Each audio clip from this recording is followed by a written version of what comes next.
how well you travel. Now, the beautiful part about it, and that is my favorite part as well, is you get to win a special prize. Now that could just be money or a little something extra.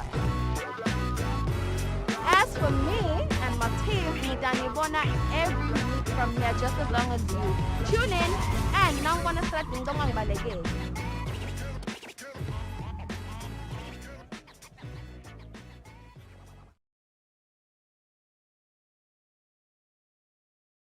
Lutsandvo lusekhona tinyembeti latesula umphalo wekukhatsateka lawetfula alunamgomo lofana nemfula lukheleta busuku nemini imini eletha litsemba nebusuku bekukwethena ngikucocele letivutsa sigodzi sonke tindzaba letishisako telutsandvo vula ntfombi ngifake tetsembiso ngikufunde ngelikusatsa lelicwebetela mine nawe. Are you happy with the intimacy that we share? What's your biggest fear? I just want to thank you for being a loving husband. And I've said this many times before, but you've got my heart and you always will. All the best love stories have one thing in common. They go against the craziest odds, and every love story or journey is beautiful. Don't miss these Swazi love stories every Saturday at 5:30 p.m. exclusive to Eswatini TV. Impela mfana bantfu sengifikile futhi ngijike ngaphandle kwale yakho lenhlitiyo noma ungaze uthi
It is just gone 12 midnight in New York. It is 12 noon in Beijing. It is 6 a.m. in Kiev, the capital city of Ukraine. It is 7 a.m. in the morning in Moscow, the capital city of Russia. It is just gone 6 a.m. Central African time in Babane in the Kingdom of Eswatini. Good morning and welcome to the Friday edition of Kusile Breakfast Show. We are coming to you live from our hospital studios in Babane. It is Friday, the 1st of April 2022. It is day number 91. So the Malama goes 274. She's back with a bang. Yeah. Sisi. Ngiyabona lokuthi LinkedIn bosongikhumbulile ngibona le energy yakho. Yeah, sangibuyele LinkedIn sangithi ngiphilele kakhulu simakho nje ukuthi uNkulunkulu ungigcinile kwaze kwafika. Ngiba khomba la bo Mauritius.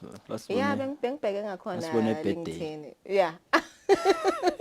Bengala bo Mauritius mina vele timoto abo tourism tabo domestic tourism lokuvakasha nje. Azivele into ledibam labasilu. Yeah. Nje awu basibona thina kunakwe majuice nalo ngetamvulelo la khathi. Mbukela sinibusele sinemukelele mhla ehleleni ku Breakfast Show. It's the 1st of April lokakatseni bekulanga lelikhulukelele etikoleni kakhulu kade njengoba bekungu April's Fool angathi noma isendiwe vele April's Fool LinkedIn kodwa nje sisebenzise kakhulu ukatsena. Sinibukela sinivusele simakhulu ukuthi nivuke nathi namhla ekseni kukumbuda nje ukuthi ku Breakfast Show yakhona kumbukela nakhona ka YouTube. Asinimukele lomhla ehleleni bithi lami ngilungelele Magagula. Singagijima kathi bongosisi dabuka ke nasimo semkhuhlane iCovid-19 lekungumbiko lothula njalo nje induna itempilo lezinkosi kuba kusingabe leSwatini lime njani lomkhuhlane induna ke sibahlule emaswahla ngamakhulu lasihlanu nelishumi nabathathu otholakala isilaba ngashumi lamane nesiphohlongo banalo umkhuhlane kanti kusukela lapha nga14 March 2020 kude kube ngomhla ka31st March 2022 kunamaswahla atinkulungwane ngemashumi lasithupha nemfica namakhulu lasikhombisa nemashumi lasikhombisa namunye labanjwe ngilomkhuhlane kanti ke sekululeme eMaswati lathi inkulungwane letinge amashumi lasithupha nesiphohlongo nemakhulu lamabili nemashumi lasikhombisa nemfica abalishumi namunye labaluleme elangeni lethu wahamba ngofundisa inombolo ngeSiswati. Hawu sengiyadadi so lasebashile nje Magobane silobhethu kolomkhuhlane seba inkulungwane nemakhulu lamathathu namashumi la imfica nabane 1394 yes bese kuthi la sabagome ngalokuphelele bese sebangu 339,080 lesekunda 29.2%. Eswatini nakulabanye amave emhlaba njengoba itolo nje besibika kutheni eNingizimu Afrika itolo ba destroye ma vaccines landingaselwa ku 9000 kanti ke nakuphela inyanga le ya May bada destroya la linganiselwa ku 900,000 bese ku by the end of June ba destroy ke la linganiselwa ku 10 million imvela tempilo ke nala ekhaya ishito ukuthi nangabe abantu bangagomi sisi nase kufele expiry date kude lenye get destroyer vele sekuje 50 wave ngiqinisile yes konje covid nyalo ukuthi ho laba exactly yeah kanti sisakhuluma nje ngayi South Africa UNICEF report yaveda lokuthi bamfana besikole laba drop out esikoleni kusukela ngeminyaka wa 2020 ngaMarch kodwa kube ngomnyaka wa 2021 ngenyanga yakholwane itriplishile inombolo abantu laba drop out esikoleni njengoba nje isuke ku 250,000 yafika ku 750,000 ngawona lo mkhuhlane iCovid-19 kanti ke le report iphinze ivete ukuthi emavela ngemashumi lamabili asetawuvula tikolo solo tavalwa ngeminyaka wa 2020 COVID-19 yayenda umonakalo lomkhulu kakhulu LinkedIn. Kanti ke lapha evele Kinyabongo siyavela mbike ekuthenini iSupreme Court yakhona isicithile ke sinqumo sahulumende wakhona ekuthenini amende iConstitution President Uhuru Kenyatta bekafuna kube ne-office la Prime Minister aphinza afuna nawe ukuthi kungeteke ama-seats eParliament la ngi-7,000 ngaphandle kwe-initiative lebasi Building Bridges Initiative kuthiwa ke bekungakameli ilidwe ngo-sitting head of state kumele ke ilidwe sive sakhona lapha eveni laseKenya siyawudibuka vele naleto lethamba phambili nje nakulamanye amave emhlaba namhla ekseni ikakhulukazi nalapha letendekako lapha eveni lase-Ukraine njoba igadla iRussia siyabuka ke neTebushfire so lo nyaka ngitawungena bushfire now jovile nje uyakhona ngena bushfire so excuse me kubalekile nje lokuthi bamfu bahambe vele bayo booster noma ke bayo jova azange sengiyeke bushfire kwentiwa anje kuba mnanzi nje kuba indzawo nje ukuthi ujabulise kunema performances kunama stalls lahlukahlukene kudla impahla uyavakasha nje ngilokuvakasha ufuna songithathe songihambise bethu this year's LinkedIn because I'm anticipating ukuthi kutawugcwala because the past 2 years nje kube naleto tinkinganyana so anyway sabe sikhuluma nabo baka Bushfire sabe sikhuluma lapha naye Bongani marketing manager kuva kabantu nje ngawo nalomsebenzi lomkhulu lebhe ukuthi ubanjwe ngayo inyanga yenkokhwedi Because in 6 minutes after 6 siyadibuka ke netemidlalo kwanyalo sibathole emarket nasibuya sasanza bathe kuqala talo mhla ekseni it is the 1st of April it's April Fool's Day so namhle kumele ubhasa obhe namuhla alright let's take a break so we are netinza about food ekuqala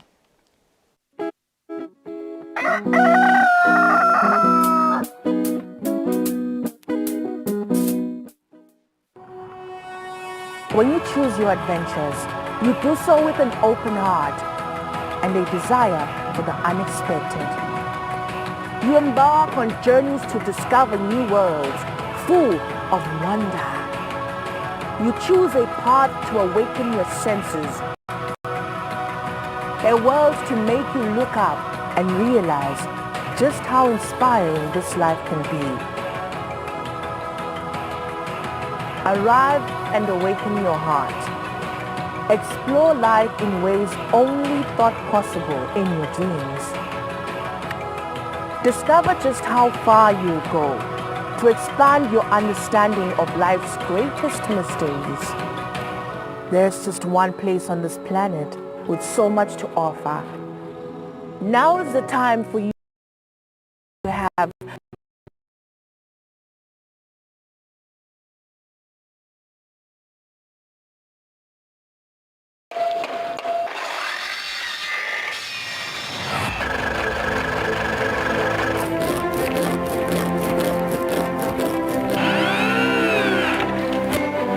Malanga Mbongo, malanga ngibokosela malanga chocolate noma mfo ngithithi yona ngithatha lava ngicala kabusha nangilava bokoza Usafaka na 20 rand. kude mina thumane athi lo gift edike ukusebenzisa uthi akhona uphila ubeke singwa etafuleni mina sengelele umngane wami bese sihamba sophanda Shemo ngichashe maye mahle ebonile. ngafuna ukuthi lekhona nami ngoba angisiyo umuntu othanda ukuthi info ingafa ngikhona isine life nesiyakiyo umuntu ngangemuntu kuyafuna at least abe nawo 3 ma skills in life.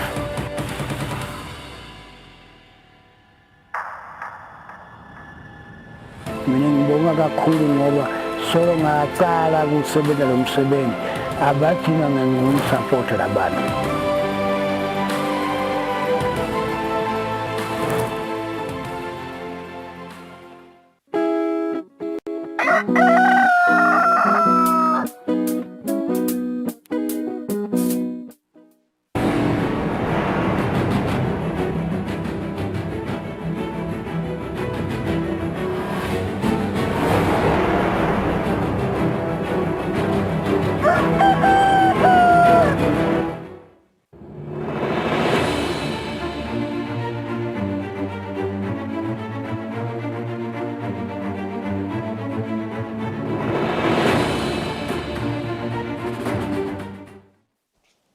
Asibenze senemukele senivusele ke hleleni Kusile Breakfast Show lesikhathi sidabuka indzaba tetfu dekucala.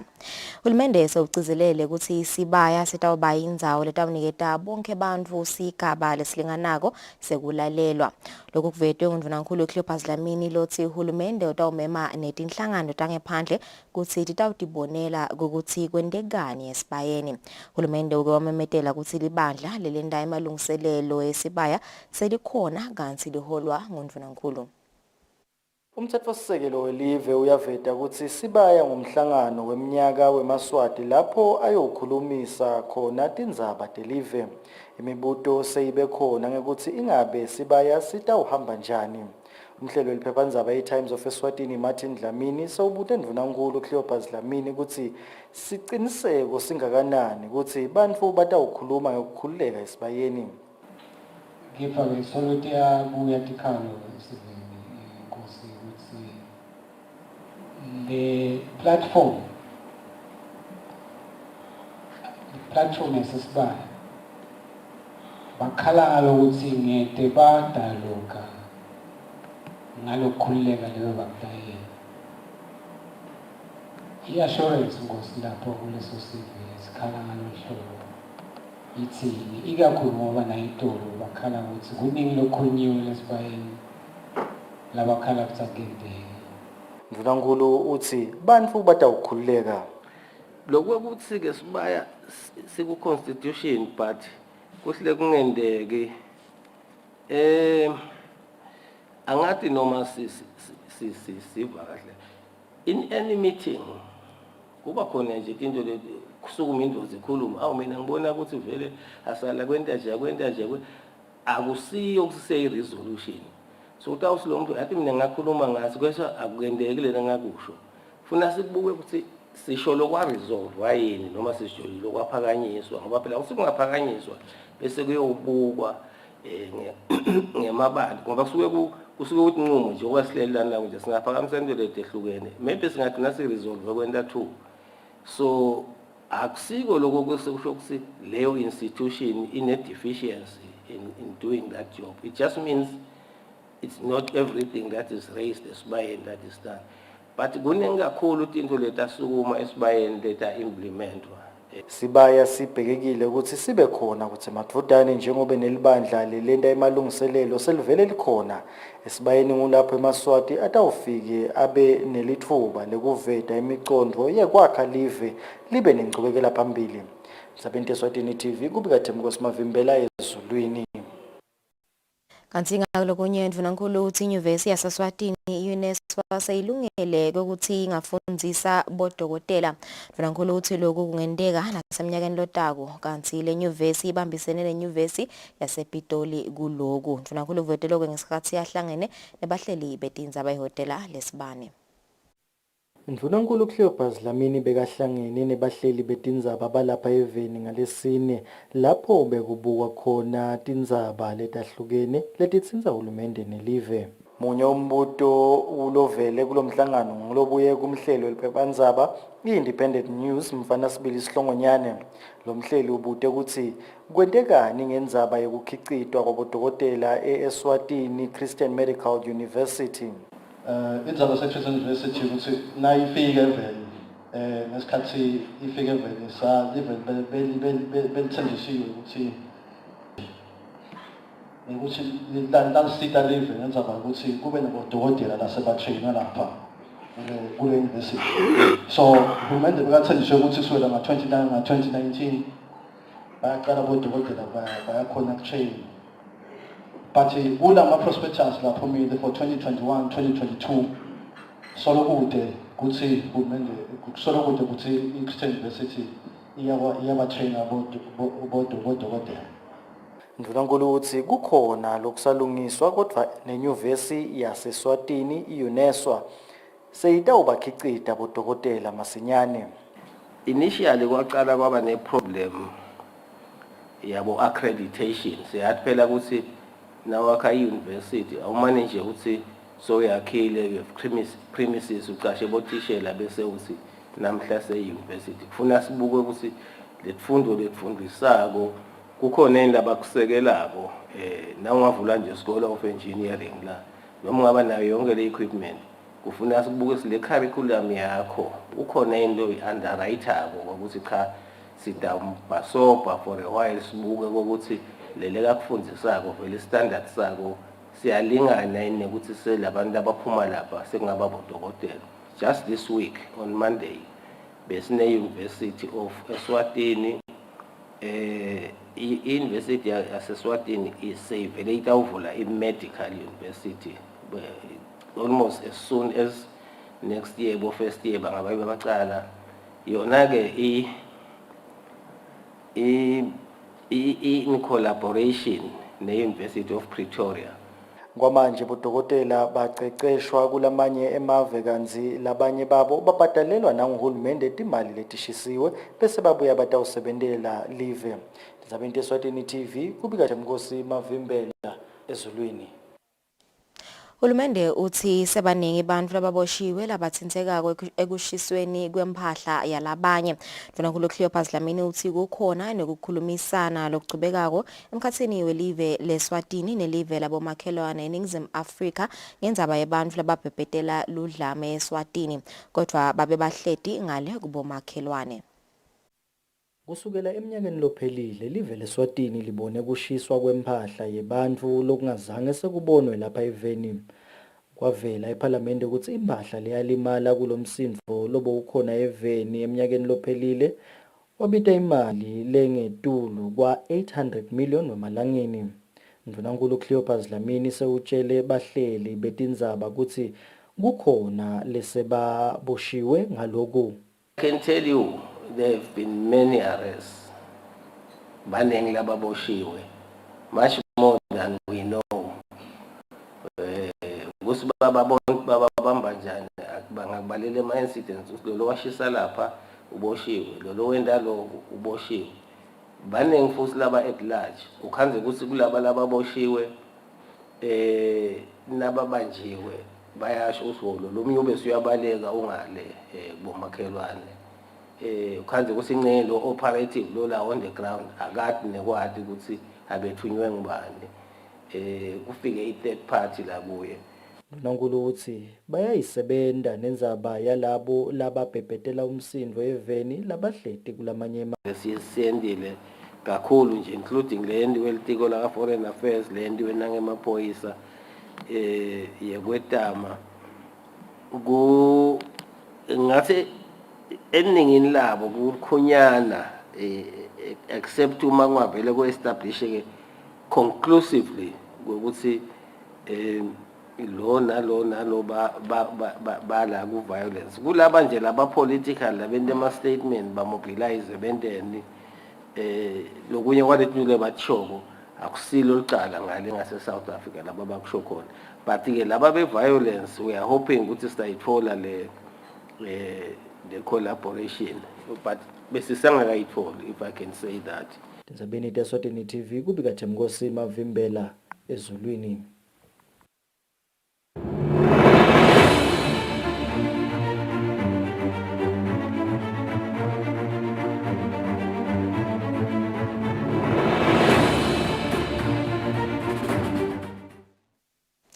Indlu yabayesikhulu seyiphasise imithetho lesakhankanywa lemibili yelitiko letekuxhumana. Lemithetho ifaka ekhathi loyo welucwaningo i-National Research Council Bill kanye newekugcina emagugu elive i-Eswatini National Archives and Record Service Bill 2020. Indlela yelitiko letekuxhumana umfana Nkosi Sikhanyiso ithi lemithetho imqoka kakhulu enthuthukweni yalelive. Emalungu ePhalamende lemithetho lemibili lokuyi-National Research Council Bill weminyaka wa-2020 kanye ne-Eswatini National Archives and Record Service Bill wa-2020 lesakhankanya elitiko letekuxhumana ophasise ngephandle kwekushikilisa. Sihlalo welikomiti libukwe kusebenta kwelitiko letekuxhumana endlini yabayesikhulu Markford Sibanze utfula ipoti yalelikomiti lemayana nemithetho lesakhankanya i-Eswatini National Archives and Record Service Bill lapho khonkosele emalunga ukuthi aphasise lo mthetho. Lamanye emalunga nawacele emalunga ePhalamende ukuthi amukele lo mbiko aphindze aphasise lo mthetho. Nayiphasa sesitawukhona lokuba ne-National Eswatini National Archives and Record Service Council labatasibukela lokuthi lokhu kuniko yini, lokhu kungagcineka yini, kungagcineka kahle yini ngoba ema-record lamanyenti alapha nalapha ahaphazard. Ngiyakhumbula nje nabasendela i-presentation kwatholakala nje ukuthi kunalelinye lijaha lekubo Germany lelinye lekubo Canada lidla imali ngani netindo tala Swatini. Indvuna yelitiko letekuxhumana umntwana Nkosi Sikhanyiso ichaza ngebumcuka bomthetho losakhankanywa i-National Research Council Bill wa-2020.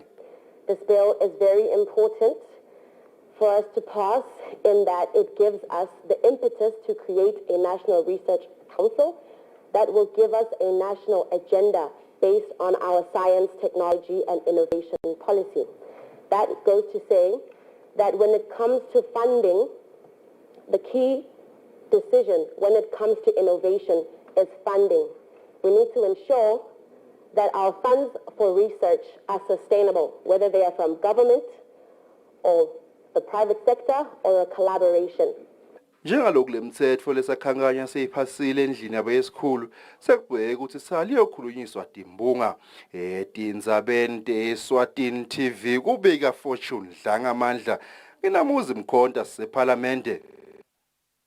Litiko letangephandle licela kubanjiswa sive ekutfoleni tihlobo taphindile masango losishiye emhlabeni mhla timbili enyangeni yengongoni eminyakeni lophelile.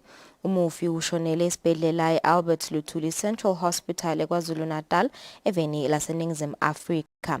Litiko lithi isibhedlela sibatise ukuthi yonke imetamo yaso ekutfola tihlobo temufi yehlulekile njengoba solokude sihlobo lesivelako semufi.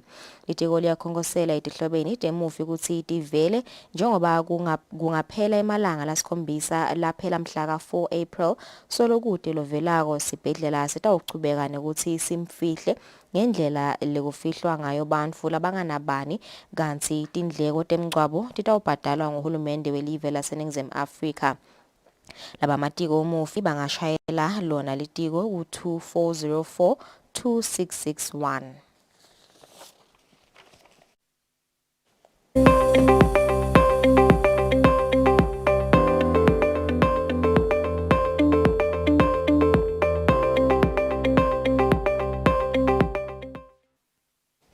Indvuna yelitiko letemfundvo Lady Howard seyetfule imiphumelo yeluhlolo lwangephandle elibanga lesikhombisa lekung-grade 7 kanye nelibanga lemfica lekung-form 3 lapho ivete khona ukuthi tehle kancane tinombolo tebantfwana labaphumelele eminyakeni wa-2021 acasaniswa neminyaka wa-2020.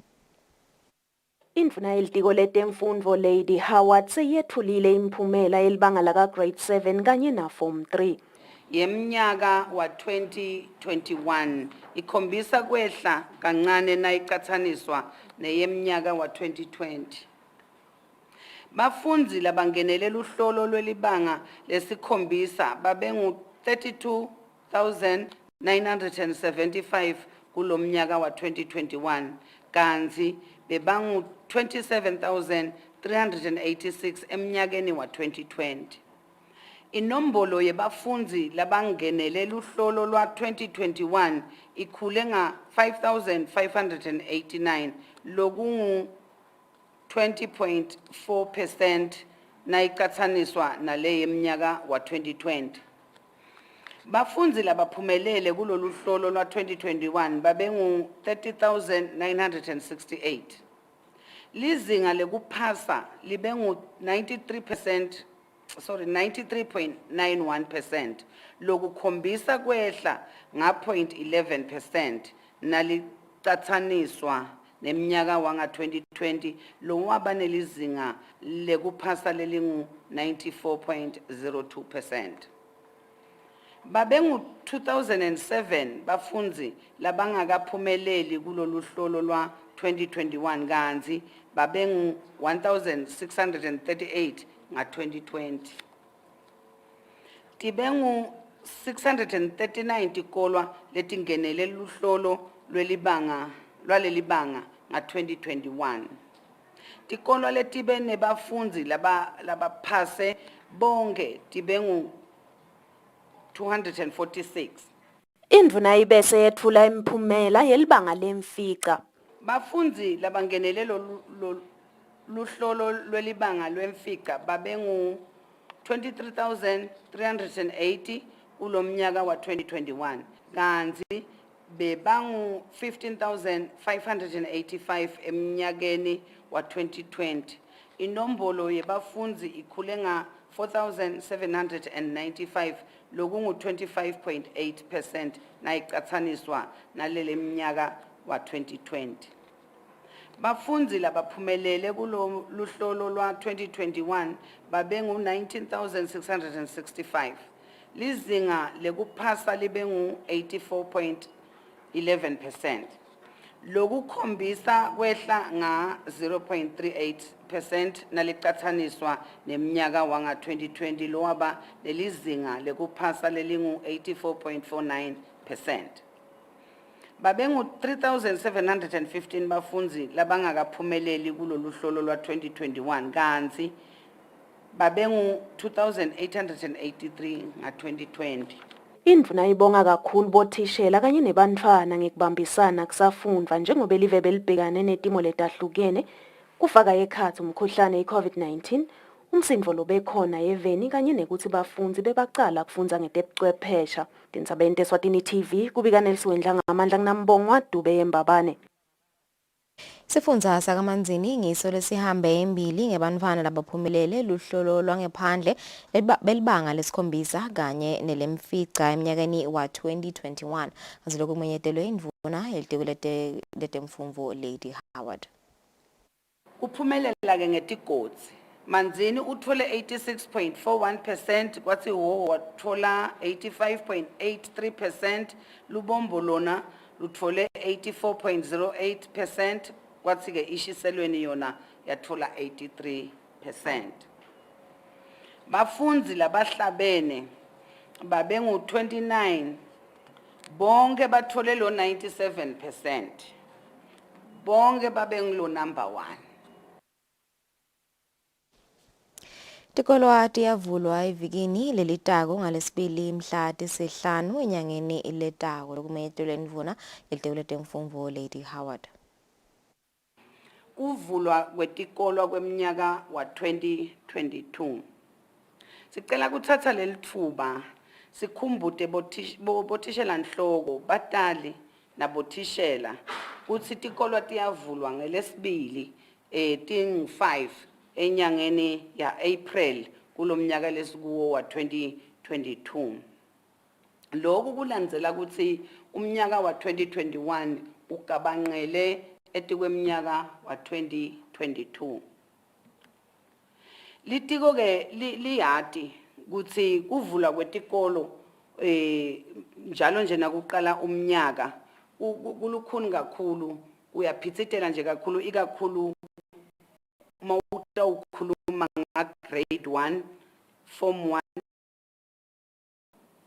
Lokhu kuyaye kubangwe ukuthi nakusavulwa nje lamavikanyana lamabili ekuqala etikolweni kusuke kusafunwa tindzawo kurejistwa kubhatalwa ti-school fees kwendiwa nje onke lamalungiselelo kudilivwa tintfo tekufundza kwentelwa ukuthi uqalwe kufunza kodwa ke vele lamaviki lamabili lala kuqaleni ayaye aphithitele nje ngalokufuna tinzawo ukuregister abantwana ukudeliver into tekufunza.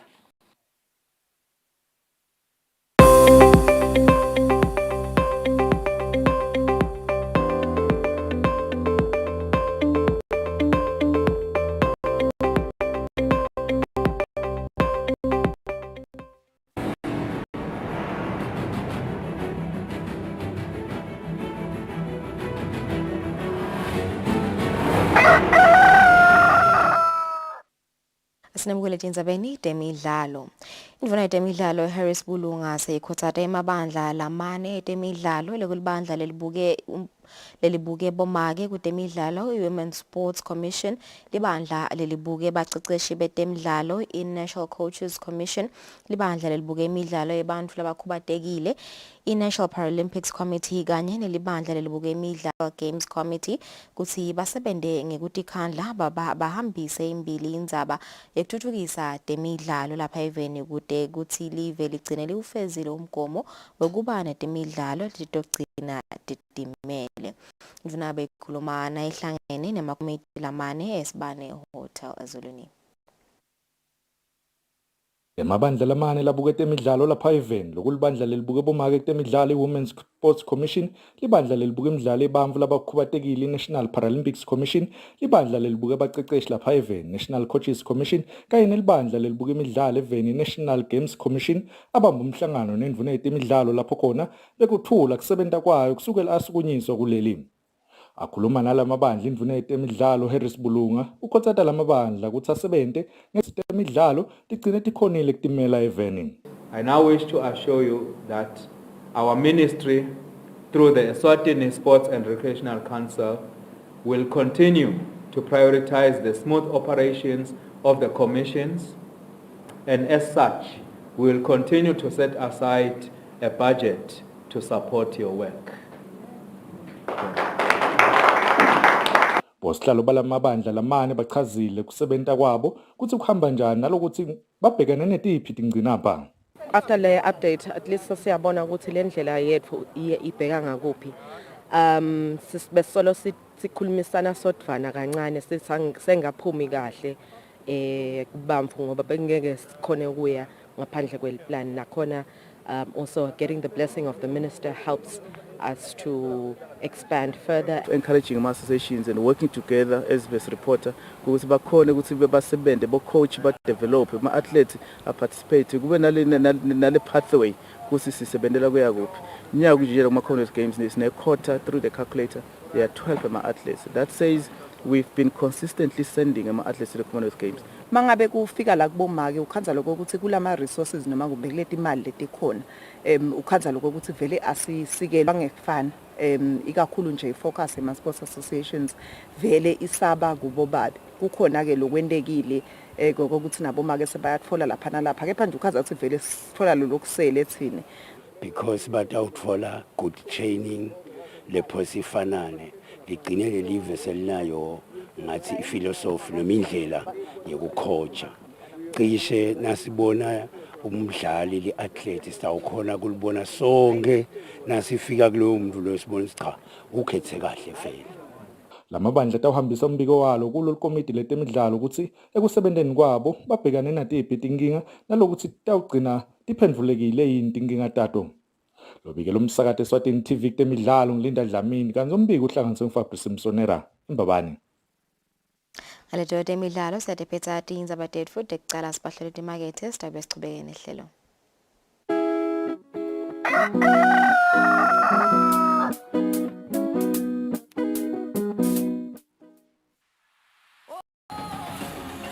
Travel, play and inspire. The all-new season of Buhle Bethu is back on your screens with your girl, Nombumelelo Dlamini. Of course, we have a new face in our team, the ever so cheerful Neliswa.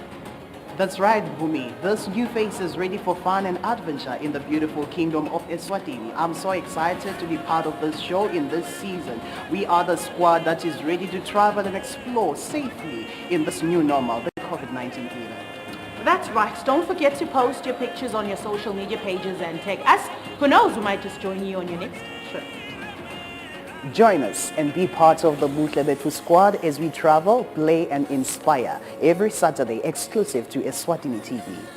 You can watch the latest episodes of the show on YouTube or download the Eswatini TV app to keep up to date.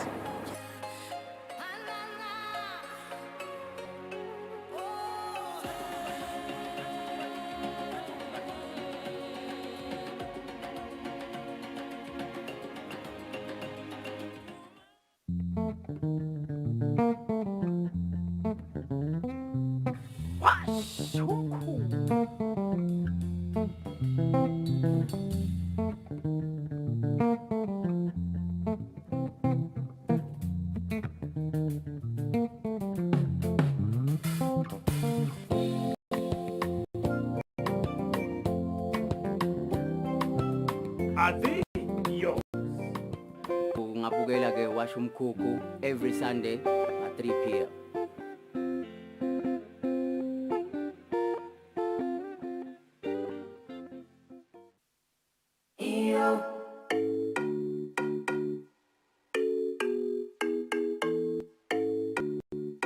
Your favorite music show is back. We're bringing you the hottest music videos and live studio interviews with your favorite celebrities. We are giving you a front row seat to the latest fashion trends as well as your weekend gig guide. Join us live on social media and call in to send in your shout-outs. Catch This Weekend Eswatini every Friday at 5:30 p.m. live on Eswatini TV.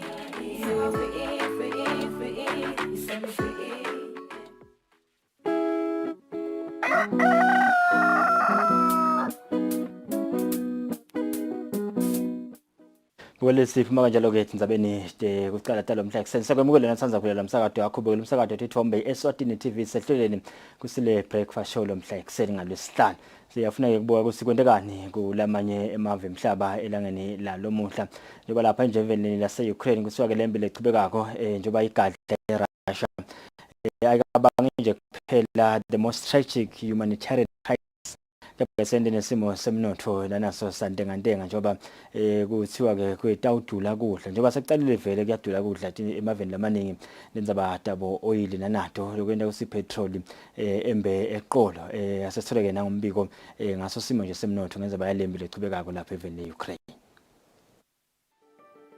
Russia's military invasion of Ukraine has not only created one of the world's most tragic humanitarian crises, but resulted in economic devastation reverberate far beyond Ukraine's borders. Ukraine is the largest country by land area entirely in Europe, and despite its struggling economy, it plays a crucial role in global trade. Called the breadbasket of Europe because of its highly fertile soil, Ukraine is the world's fifth largest exporter of wheat and the fourth largest exporter of corn and barley. It's also the top exporter of seed oils, accounting for 46% of the world's sunflower oil supply. Ukraine's agricultural exports flow mainly to the global south, with countries such as Indonesia and Lebanon heavily dependent on its grain to feed their populations. Beyond its agricultural capacity, Ukraine is rich in minerals. With the mining industry worth more than $15 billion, the country is the world's fifth largest exporter of iron and the fourth largest exporter of titanium. It's a significant producer of gallium and germanium, which are used on semiconductors, fiber optics, and light-emitting diodes. Ukraine also produces nearly 70% of the world's neon and 40% of its krypton, both used in the semiconductor manufacturing process. A disruption in the supply of these technology-critical elements will likely exacerbate the existing global chip shortage caused by the COVID-19 pandemic. Disruption of Ukraine's exports is only part of the story. Russia's invasion has severely crippled its own economy. As 1/6 of the world's landmass, Russia's share of global commodity markets is massive. It's the world's largest wheat exporter and the top producer of barley and buckwheat, feeding countries such as Egypt, Turkey, and Bangladesh. The country is a key exporter of agricultural fertilizers, accounting for 18% of the world's potash and 20% of its ammonia. Russia's extensive mining industry is first in global diamond production, second in platinum, third in gold, and fourth in silver, and is an important source of rare earth metals such as vanadium and cobalt. Most importantly, Russia is the world's largest supplier of natural gas and the second largest oil exporter. Germany is heavily reliant on Russian gas to meet its energy needs. As Russia faces severe international sanctions for its invasion and retaliates by suspending key exports, shortages and higher prices in key sectors are likely to be felt all over the world. Yet the disruption is also likely to lead to long-term realignments of political and economic relationships as countries seek to replace the loss of Russian and Ukrainian imports with goods from other countries. The conflict may also accelerate the transition to renewable and nuclear energy, as Western countries are now motivated to reduce their dependence on Russian oil and gas. In the meantime, the international community faces a challenge in isolating an aggressive and dangerous government. Anselo sachubeka nayo impi lichubeka eveni lase Russia nase Ukraine. Kanti-ke umsakazo othithombe eveni lase Russia nayo solo uyachubeka nekulandzelela le impi lichubeka okulamavela amabili. Kanti-ke lona umsakazo ulandzelelwa tigitsi netigitsi tebantfu labahlala khona eveni lase Russia. As the occupation of Ukraine continues, the Russian propaganda machine has gone into overdrive. In the early hours of Wednesday morning, Russia 24, a state-run national television channel, broadcast the video claiming that Ukraine were preparing a nuclear strike against themselves. It was a group of Ukrainian saboteurs who attacked the Zaporizhzhia nuclear power plant. It sounds unbelievable, but there are people in the highest levels of the Ukrainian Secret Service and armed forces who are ready to carry out nuclear provocations. According to the Russian Ministry of Defense, such attempts could happen again. The aim is clear: to blame it on the Russian Federation. In other words, it's nuclear terrorism. The Russian angle always tends to focus on one particular aspect: the fact that it is apparently Nazis who control Ukraine. This expert, a specialist in defense issues at TASS, one of the 3 largest press agencies in Russia, took to national television to try and press home the point. Another danger can't be ruled out: criminal negligence by the Ukrainian leadership. Under the conditions of a collapsing and out-of-control state, experts believe the probability of a technologic disaster increases, especially when all this is accompanied by an ideology of madness, Russophobia. Propaganda is so persuasive and effective on the Russian people. Propaganda is a rather complex phenomenon. It's always built in 2 parts. There's the negative part, which hammers home the image of the enemy, with all this talk of threats to national security, discrediting Russian values, etc.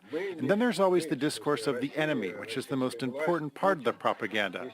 Then there's always the positive discourse. We, Russia, the Russian power, Putin, we do nothing but good. According to a recent study, since the aggression in Ukraine, Vladimir Putin enjoys a 71% approval rating. Kanti-ke lapha edolobheni le-Mariupol kuthiwa-ke uhulumende wakhona e-Ukraine utawuthumela-ke amabhasi amakhipha abantu lebavalelekile njengoba ngelinye lemadolobha lihlaseleke kakhulu lihlaselwa live le-Russia. Bathi 99% waleli dolobha is completely destroyed. Driving into Mariupol, building after building lies in ruin. This one is still standing, but only just.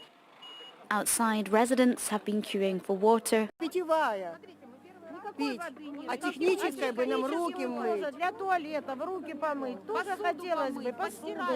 Inside, there is a crowded hospital. The sick and injured wait in the corridors. The hospital has not stopped functioning throughout constant bombing since the war began. Всего не хватает. Медикаментов не хватает. В первую очередь медикаментов.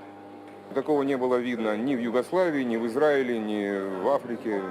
Это ужас. The distress of weeks under siege is spilling out. Попала в такой ужас, кошмар. Наш дом сгорел, муж мой сгорел. Был обстрел, я ползла. The hospital is now under the control of Russian and separatist forces who accompany our team. On the ground floor, lying among the debris, are 4 bodies, civilians. The morgue is no longer in service. A few floors up, the operating theatre and maternity ward is still running thanks to a generator. This woman crossed the city on foot, in labour during the night to give birth here. Рожали, очень страшно было, роды тяжело прошли, но все сейчас, слава богу. Я сильно переживала, как все пройдет, очень сильно, потому что, мы до этого последний месяц жили в подвале. A healthy baby, Masha, is now 4 days old, beginning her life in a city at war. Kanti imvunankulu welive lase-Singapore sovete ukuthi bataqhubeka balibambise lidolobha lase-Kyiv e-Ukraine kule mpilo eqhubekako emkhathini we-Russia nalo elive lase-Ukraine. Lokuvete-ke ngesikhathi sasemhlanganweni namengameli waseMelika Joe Biden lobubanjelwe e-White House eWashington. The tiny nation of Singapore is more than 8,000 kilometers from Kyiv, but the events there loom large for the Indo-Pacific, said Prime Minister Lee Hsien-loong during his first White House visit with Biden on Tuesday. Lee reiterated his nation's strong support of Kyiv because, he said, what happens in Europe reverberates around the world. The war in the Ukraine has implications for the Asia-Pacific. There are potential flashpoints and contentious issues in our region too, which, if not managed well, could escalate to open conflict. Countries with interests in the region need to pursue all efforts through peaceful means so that we can avoid reaching a point of no return. Biden, who spent much of the last week in Europe shoring up those alliances, underscored the importance of global unity against Russian aggression. Putin's war is an unacceptable to nations in every region of the world, not just Europe, but in every region of the world. It's an attack on the core international principles that underpin peace and security and prosperity everywhere, including in the Indo-Pacific. Today, Singapore and the United States are united and sending the message to all nations, regardless of their size or population. They are equal in their rights on the global stage. They have a right to sovereignty and territorial integrity and to determine their own future, free from violence and intimidation. Lee is the first leader from the Association of Southeast Asian Nations to visit the White House during the Biden administration. On Monday, he met with Secretary of Defense Lloyd Austin. Analyst Zach Cooper said Singapore, which has just 5 million people but is a major economic force in Southeast Asia, is sure to appreciate this high level of engagement from the world's largest economy. I think for Singapore, this is an important show that it's going to stand up for the rules of the existing international order, and being able to come to the White House an important signal that the United States appreciates what Singapore has done the last few weeks. And I think what we're going to hear over the next few months is a real desire from Singapore for the United States to take more of a leadership role economically. And I'm sure they will have passed that along in this White House visit. And regional experts say this small nation has a lot to offer the U.S. Last year alone, Singapore was America's 18th largest trade partner in the world and is also a free trade partner. And I think probably a couple of points that'll be really part of the dialogue here is that, we talk about, and even before the Ukraine-Russia conflict, the importance of the Biden administration was really placing on trying to strengthen the resilience of America's global supply chains. Singapore, in a number of key areas like energy and technology, is one of a major trading and distribution hubs for the Indo-Pacific region. And Biden said this warm friendship will soon expand as the U.S. hopes to host more ASEAN leaders for a summit in coming months. Katika lidolobha leliviv lelisenshonalanga noma ke yesentshonalanga nelive le-Ukraine seliguquke laba i-refugee center njengoba kuthiwa letinye tinkundla letakhelwa ke kuthi kudlalwe imidlalo ye-Euro yanga 2012 seyiguquke leyo nkundla leyo waba indzawo lapho kuhlala khona abakhoseli kuleli dolobha leliviv. A large stadium on the outskirts of Lviv was built to accommodate over 34,000 soccer fans. But since Russia's invasion of Ukraine, the stadium is serving as a refugee coordination center. Buses bring refugees from all over Ukraine. In just the first week, over 13,000 people came here.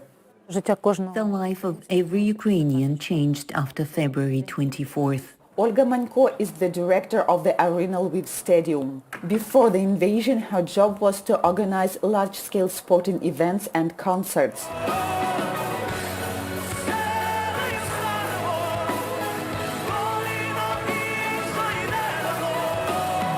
But since the beginning of Russia's invasion, her main duty is assisting refugees. We help volunteers at humanitarian headquarters. We peel potatoes, we wash dishes, we cook. Many of the refugees who came here have already lost their homes. Irina is one of them. She came here from just outside Kiev. We were waiting and waiting, but it only got worse. All the villages close to us were occupied by Russians. When she realized things were very unlikely to improve, Irina was forced to leave her home. Occupiers were locking people in the basements of their own houses. They were mocking. They raped women. They do what they want. They could even kill the owner of the house. Refugee center coordinators say that in the first few days of the invasion, frightened people wanted to go abroad as soon as possible. Those who are arriving now, like Irina, are more willing to wait for the war to end at home or relocate to regions with little or no military action.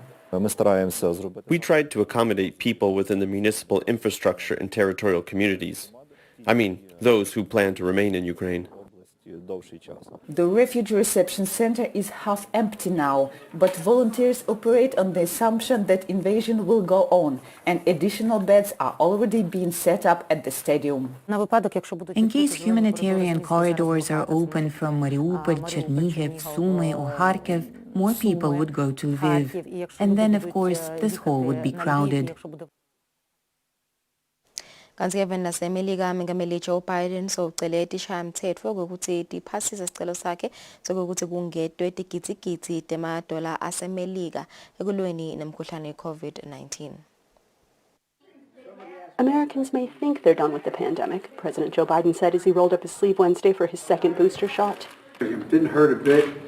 But that could not be further from the truth, he warned. Biden has asked Congress for $5 billion in funding for the global pandemic response and more for COVID-19 testing and vaccines at home. Congress, we need to secure additional supply now. Now. We can't wait as we find ourselves in the midst of another surge to act. It'll be too late. And we also need this funding to continue our efforts to vaccinate the world with commitments we made. It's critical to our ability to protect against new variants. There's no wall you can build high enough to keep out a virus. As many Americans contemplate their second booster shot, an additional layer of protection now available to Americans over 50, top global health officials on Wednesday sounded the alarm that the pandemic remains a global threat, as many people have yet to receive a first vaccine dose. We don't subscribe to the view that there should be a different standard for people in rich countries versus others. If we need it for the high and upper middle income countries, we need it for everyone. This inequality has been especially dire in the developing world, where the lack of vaccines and treatments has forced governments to impose other measures to try to stop the spread. The UN Children's Agency warns that 147 million children missed more than half of their in-person schooling over the past 2 years because of pandemic-related disruptions. And human rights groups say they worry that, amid rising lockdowns in countries like China, some governments have used the viral threat to crack down on freedoms. With watchdog Amnesty International warning that the situation has led to deeper inequality and greater instability. The last 2 years, Biden said, have been a global battle against this mutating virus. And although many Americans see it in the rearview mirror, for hundreds of millions of people around the world, the fight continues. Kazi lapha eAfrica even ile Democratic Republic of Congo kubekile ukuthi basiphohlongo bamla bashile emhlabeni lebe kaze ukuthi 70 takamhlaba lebethi gcina ke kuthula kuleli vele eCongo ngoba ukuthi kuphahla ke ihelicopter kuthiwa ke luphenyo liyachubeka kepha kwanya lokwazi ukuthi kuyasolakala ukuthi there might have been a shining object lebange lokuphahla kwalendisa. Was it a tragic accident or an attack by a militia group?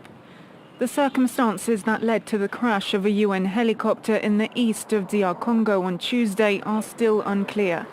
Initial investigations revealed that a bright object caused the crash, and the UN has yet to rule out that the helicopter was brought down. 8 soldiers working for the UN mission MONUSCO perished in the crash.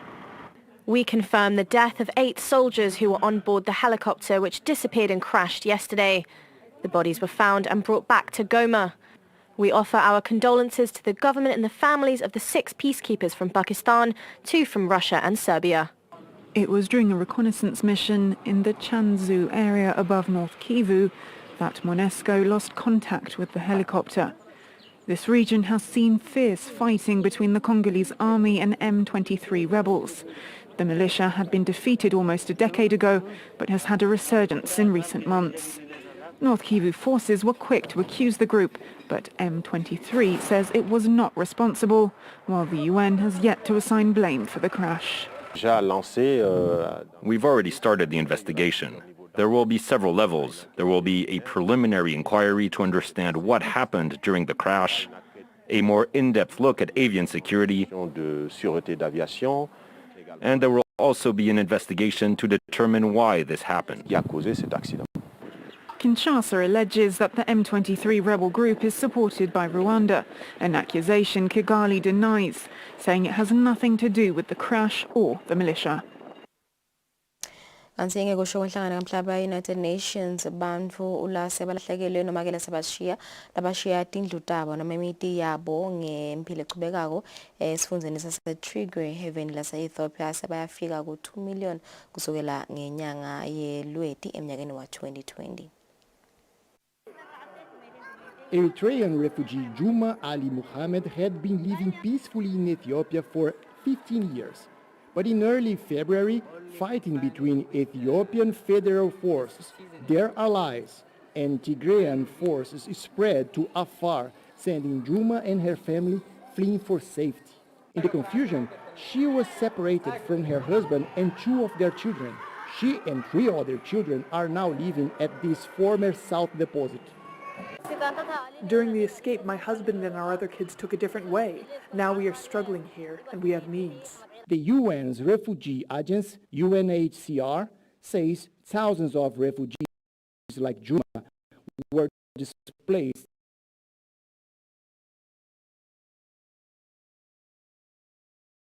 at the border between Tigray and Afar region, and indeed not later than February, this has caused displacement of 20,600 Eritrean refugees, but also 300,000 population people from Afar region.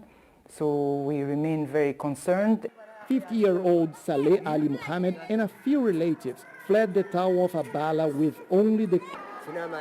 We left everything there. I'm here with my daughter and her children, but my wife and the rest of my family are missing. Others displaced from Abala found shelter at a former high school with classrooms turned into bedrooms. Aisha Said Muhammad's husband was killed fighting against the rebels. He was a farmer and joined the militia to defend the town. After 2 days, he was shot and died. We didn't even have time to bury him. Humanitarian Truth, announced several days ago, has raised hopes that aid can get truth to those who need it.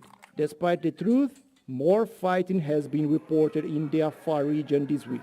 Meanwhile, Afar's displaced make the best of their shelter and hope it's only temporary. Kwele sibambe lapha ke ndzaba letendekako kulamanye emave emhlaba ngo 4 minutes before 7 sibathola ke market test ubuya ke nendzaba tesibili talo mhlekse.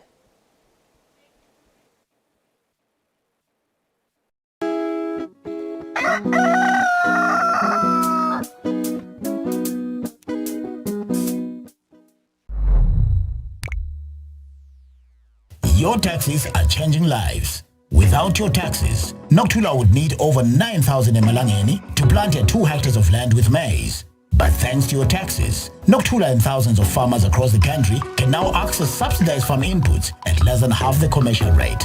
This cropping season, she planted all her fields for only 3,500 emalangeni. Thank you for your tax compliance. Your taxes at work.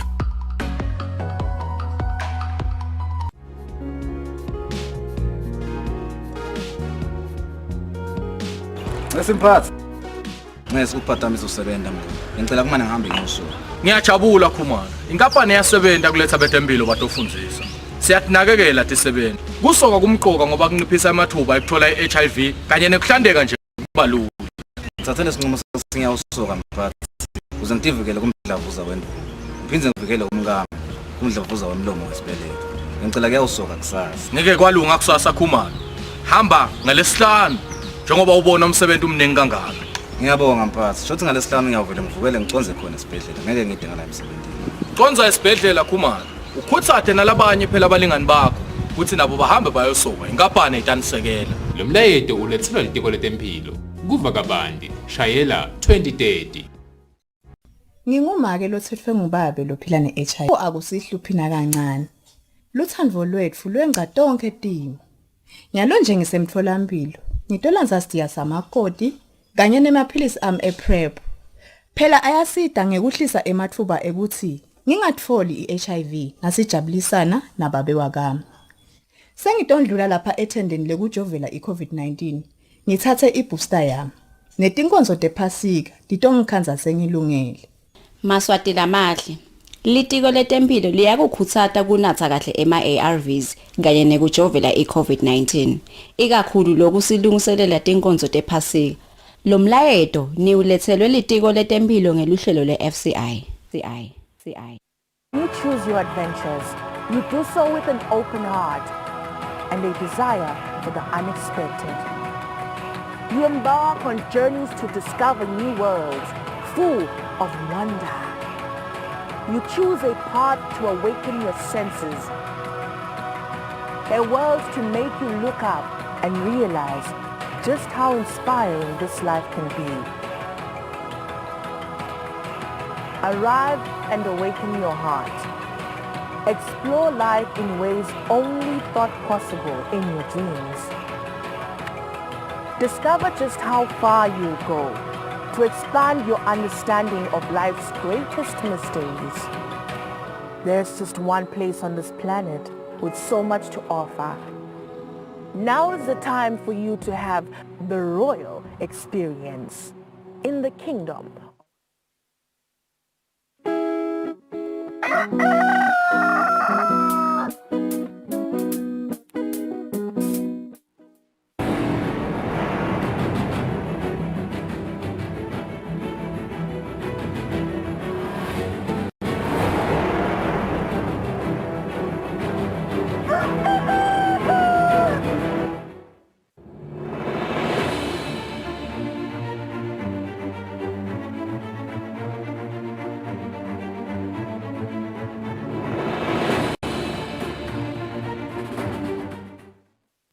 Bola nguvusela ngwamukele ndzabeni tesibili lemhlekuseni ehleleni kusele breakfast show libitela lami ngilithi Nkule.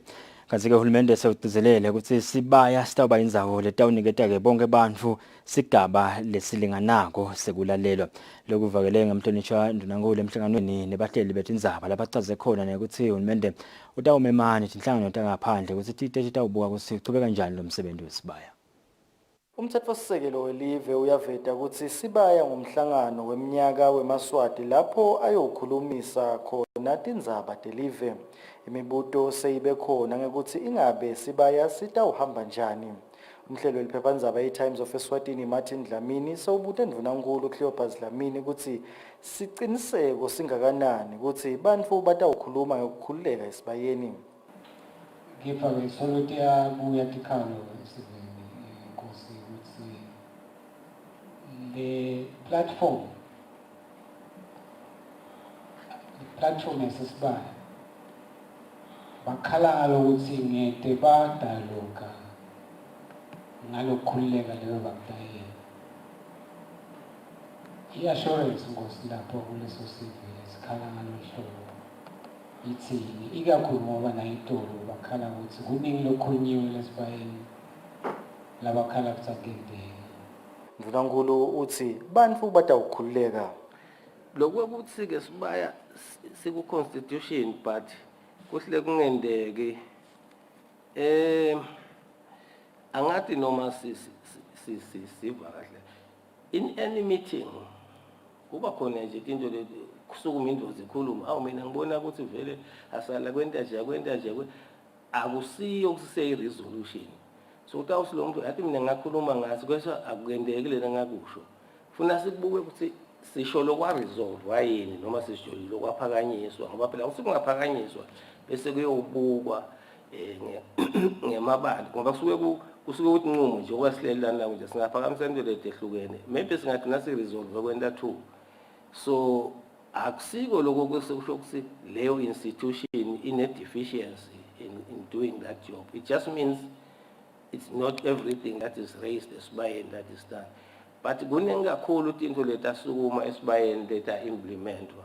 Sibaya sibhekekile ukuthi sibe khona ukuthi madvodane njengoba nelibandla lelenda emalungiselelo selivele likhona esibayeni ngulapho eMaswati atawufike abe nelithuba lekuveta imicondo yekwakha live libe nengcubekela phambili. Sabente Eswatini TV kubika Themko Simavimbela ezulwini. Ngakulokunye indlu nankuluthi inyuvesi yaseSwatini seyilungele ukuthi ingafundisa sifundo dokotela uthini konke nakuhambe kahle lokhu kungaqala naseminyakeni lotako njengoba le nyuvesi ibambisene nenyuvesi yasePitoli. Mvunankulu Cleopas Dlamini bekahlangene nebahleli betindzaba balapha eveni ngalesine lapho bekubukwa khona tindzaba letahlukene letitsinza uhulumende nelive. Munye umbuto ulovele kulomhlangano ngilobuye kumhlelo liphephandzaba i-Independent News mfana Sibili Sihlongonyane. Lo mhleli ubute ukuthi kwentekani ngendzaba yokukhicitwa kwabodokotela eEswatini Christian Medical University.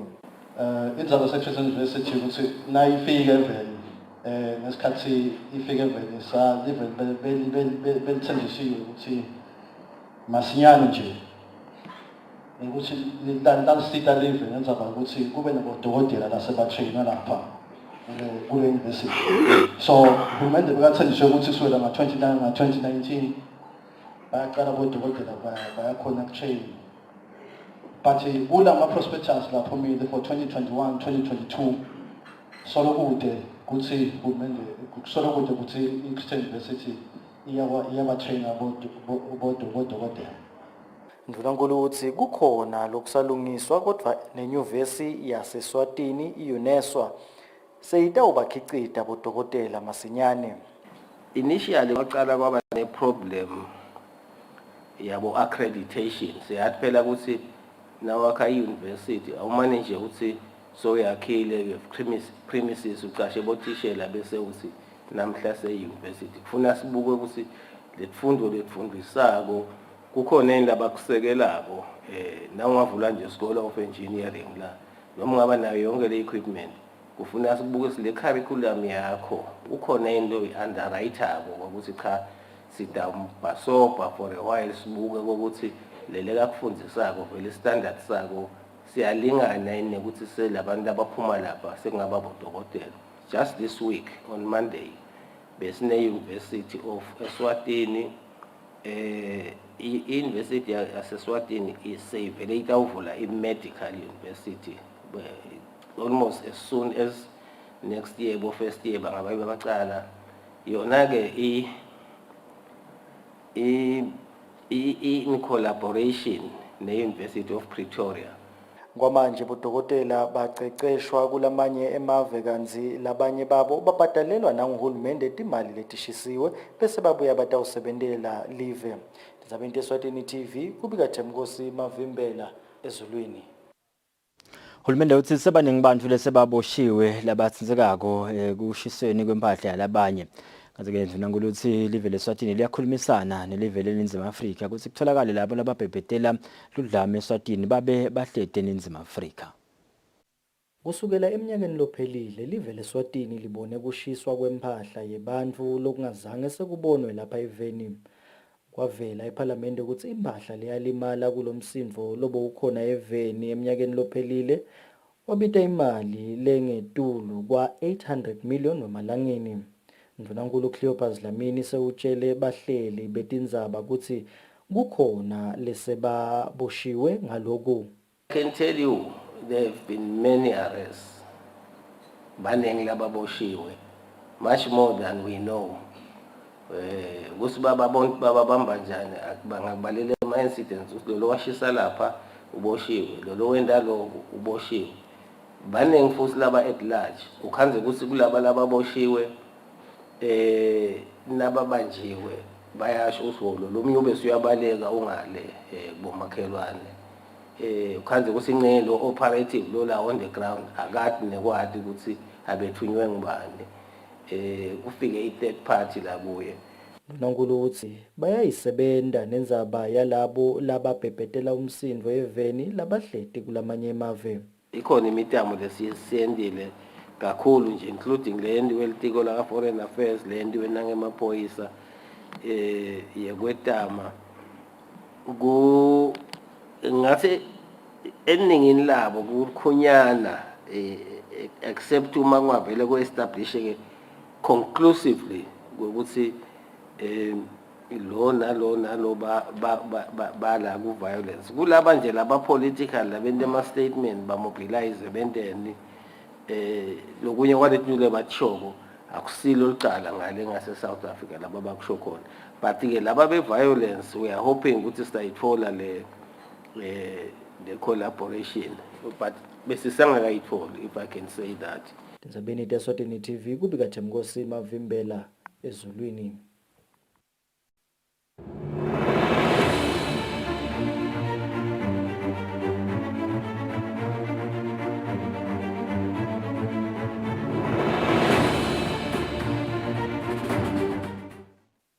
Indaba esikhulu seyiphasise imithetho lemibili lengaphasike kwelitiko letekwatisa.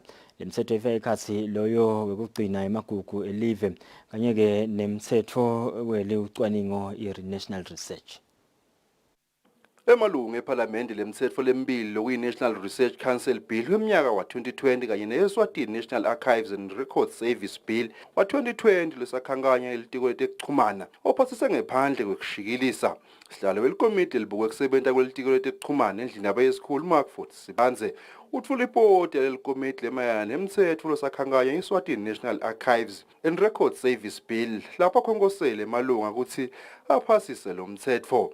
Lamanye emalunga nawo acele emalunga ePhalamende ukuthi amukele lo mbiko aphindze aphasise lo mtsetfo.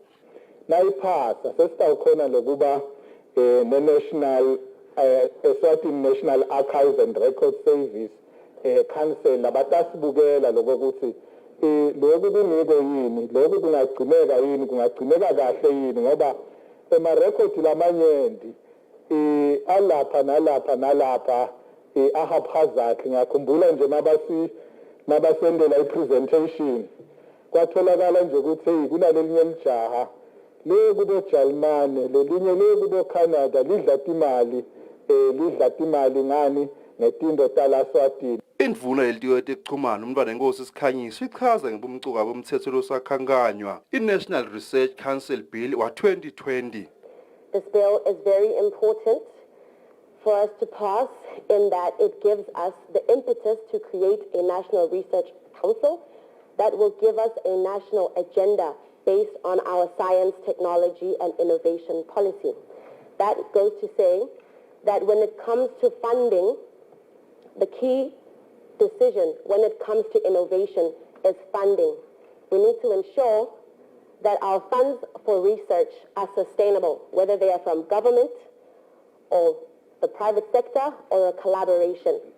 Njengalokhu lemthetfo lesakhankanya seyiphasile endlini abayesikhulu sekubheka ukuthi saliyokhulunyiswa timbunga etindzabeni te-Eswatini TV kubika Fortune Dlangamandla nginamuzi Mkhonta sePhalamende.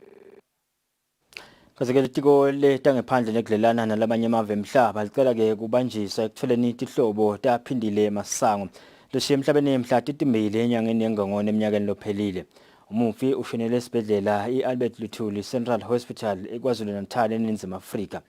Litiko lethi-ke esibhedlela sibatisile ukuthi yonke imitamo yasiye kuthola tihlobo temufi yehlulekile njengoba solokude isihlobo lesivelako sakhe umufi. Litiko-ke liyakhongosela tihlobeni temufi ukuthi-ke tivele njengoba uma kungaphela imalanga lasikhombisa laphela-ke mhla 4 enyangeni lesetulu selokude lovelako sibhedlela sitawuchubeka nekuthi-ke simfihle ngendlela lekufihlwa ngayo bantfu labanganabani. Kaze-ke tindleko temgcwabo titawubhadalwa nguhulumende welivele leNingizimu Afrika. Laba matiko-ke umufi bangashayela lona litiko letangephandle ku-2404 2661. Simemetelo sikhishwa ngilo litiko letangephandle.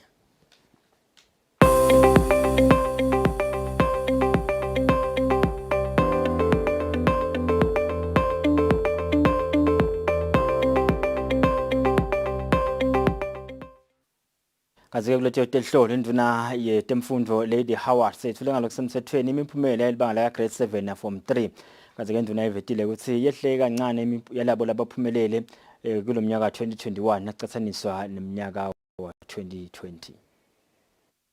Ilitiko letemfundvo Lady Howard seyethulile imphumela elibanga laka grade 7 kanye na form 3.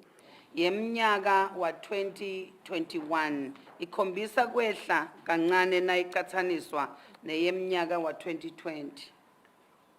Bafundzi labangenelela uhlolo lwelibanga lesikhombisa babengu 32,975 kulomnyaka wa 2021 kanzi bebangu 27,386 emnyakeni wa 2020. Inombolo yebafundzi labangenelela uhlolo lwa 2021 ikhule nga 5,589 lokungu 20.4% nayicathaniswa nale yemnyaka wa 2020. Bafundzi labaphumelele kulolu hlolo lwa 2021 babengu 30,968. Lizinga lekuphasa libengu 93.91% lokukhombisa kwehla nga 0.11% nalicathaniswa nemnyaka wanga 2020 lowaba nelizinga lekuphasa lelingu 94.02%. Babengu 2007 bafundzi labangakaphumeleli kulolu hlolo lwa 2021 kanzi babengu 1,638 nga 2020. 639 tikolwa letingenelela uhlolo lwelibanga nga 2021. Tikolwa letibe nebafundzi labaphase bonke tibengu 246. Indvuna ibese yetfula imphumela yelibanga lemfica.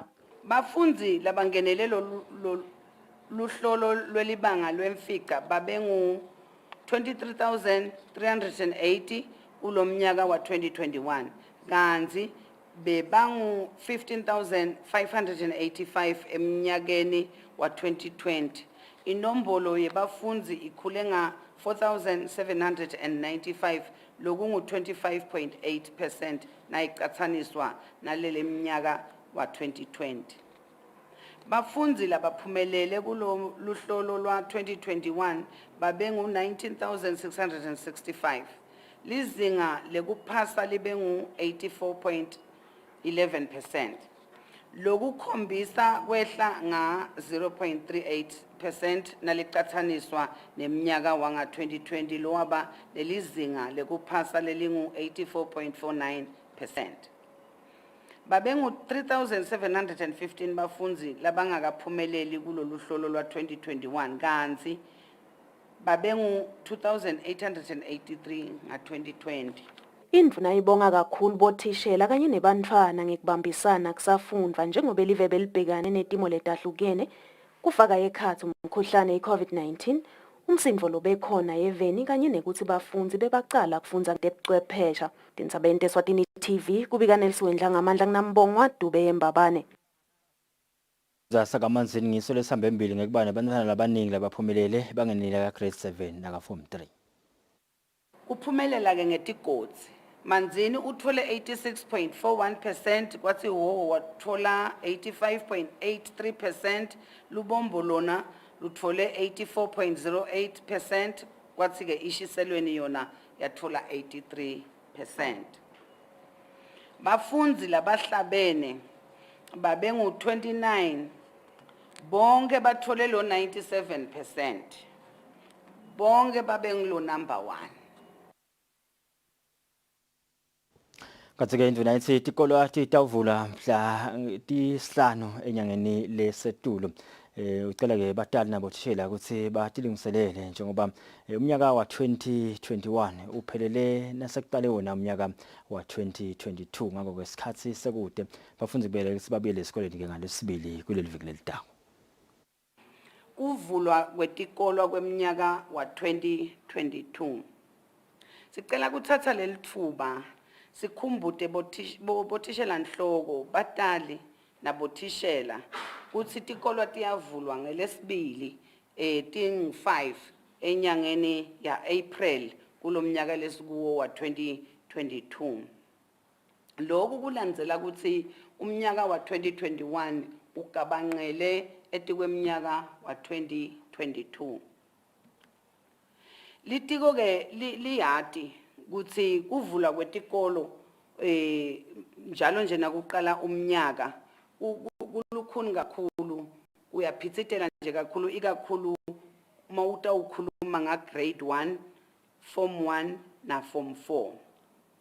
Lokhu kuyaye kubangwe ukuthi nakusavulwa nje lamavikanyana lamabili ekuqala etikolweni kusuke kusafunwa tindzawo kuregistrwa kubhatalwa ti-school fees kwendiwa nje onke lamalungiselelo kudilivwa tinto tekufundza kwentelwa ukuthi uqalwe kufundza. Kodwa ke vele lamaviki lamabili lala kuqaleni ayaye aphitsitele nje ngalokufuna tindzawo kuregister abantwana kanye nekudeliver tinto tekufundza.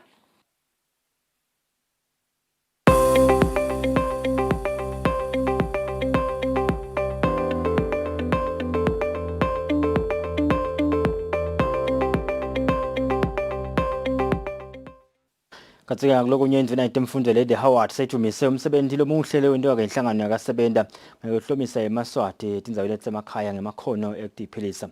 Indlela bekatse ikhuluma esikoleni esincane saselibhuku ngesikhathi ke kuphothula abafundi lebe bafundiswa ngiso isikolo sakasebenza bafundiswa ngemakhono latsite. Ngalesine kaBhudla esikolweni bafundzile labafundza ngaphansi kwenhlangano yakasebenza lababuye emangweni lehlukene kaBhudla, Thulwane nasemafutheni baphothulile. Labafundzi ke bekatse bafundiswa ngetemakhono.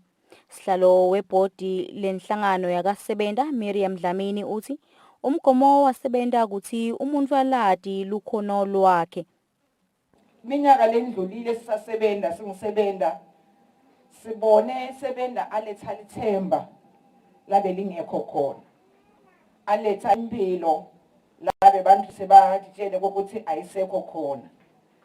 Abafundisa bantu emangweni emakhaya ukuthi bakhone ukubhala bakhone ukutifundzela baphinze abafundisa ukuthi babe nemakhono akwenza into letihlukahlukeni. Indvuna yelitiko letemfundvo Lady Howard lephindze ibe lilunga lephalamende lenkhundla yasemafutheni ivete injabulo yayo ngekutfutfuka kwesive salenkhundla. Isho ukuthi imfundo ayinamkhawulo. Umuntu ufundza ate ayonqanyuliswa kufa. Lokuthola letifikethi namuhla akusho ukuthi seniqedile kufundza. Lokho kwendeni kube siqalo nje semfundo leqhubekako. Simangele Vilane lokhulumele bafundzi ubongile kulethelwa lo msebenzi lomkhulu kangaka kulendzawo uthi itolo bebede magama eticu kodwa namuhla sebaneticu tekuba batfungi. Bafisile kuchubekela embili. Kodwa ke sisawucala lo msebenzi sibe netingcinamba lesihlangabetana nato letinjengekuswela imishini letinjengekuswela emayadi. Siyacela ke kulaba labasibukele labakhona le etinkhundleni kuthi ngosiyami nyalo siphokophele ukuthi sibhale ticelo tethu kucela lokho labangasisita ngako. Bafundzi babe sebatshengisa sive imisebenti yetandla tabo bese lokuba babata njalo lusito lolute nalolwati lokutfunga njengoba bathi lokutfunga kuyakubeka nekudla etafuleni. Ngekusho kwembiko tinombolo tebantfu labakwatiko kubhala nekufundza eveni leSwatini live leSwatini ngemnyaka wa 2018 beline bantfu labangemashumi lasiphohlongo nesiphohlongo nakune ekhulwini lemaphesenti 88.4%. Sebenta uyasifaka sandla ekutfutfukiseni linani lemaswati lakhonako kubhala nekutifundzela. Umbiko uhlanganiswe ngithembelihle Magutshwa titfombe ngithemba Shabangu kaBhudla. Katsike siyachubeka bongosi nato tindzaba talomhla kuseni bukela umsakazo tithombe Eswatini TV setheleni Kusile breakfast show Sihlalo wekomiti libuye kusebenza kwelitiko letemafa endlini yabayisikhulu umhlonisha Mawi Khumana uthi ke live alihluleki nani kubhadala tikweneti leli tendako tinhlanganweni takamhlaba kanjalo nekumabhange akamhlaba. Ukuvetela ke ngesikhathi acela iParliament ekuthenini yemukele umthetho lesakhankanya lotagunyata ke live ukuthi lihambe leyoboleka imali ngaphandle kwelive. Indaba yesikhulu seyiphasisa umthetho losakhankanya iSwatini Economic Recovery Development Policy Loan Bill 10 of 2022 lovumela kuleli ukuthi liyoboleka imali engetulu kwesigidzi semalangeni ebhange lakamhlaba iWorld Bank.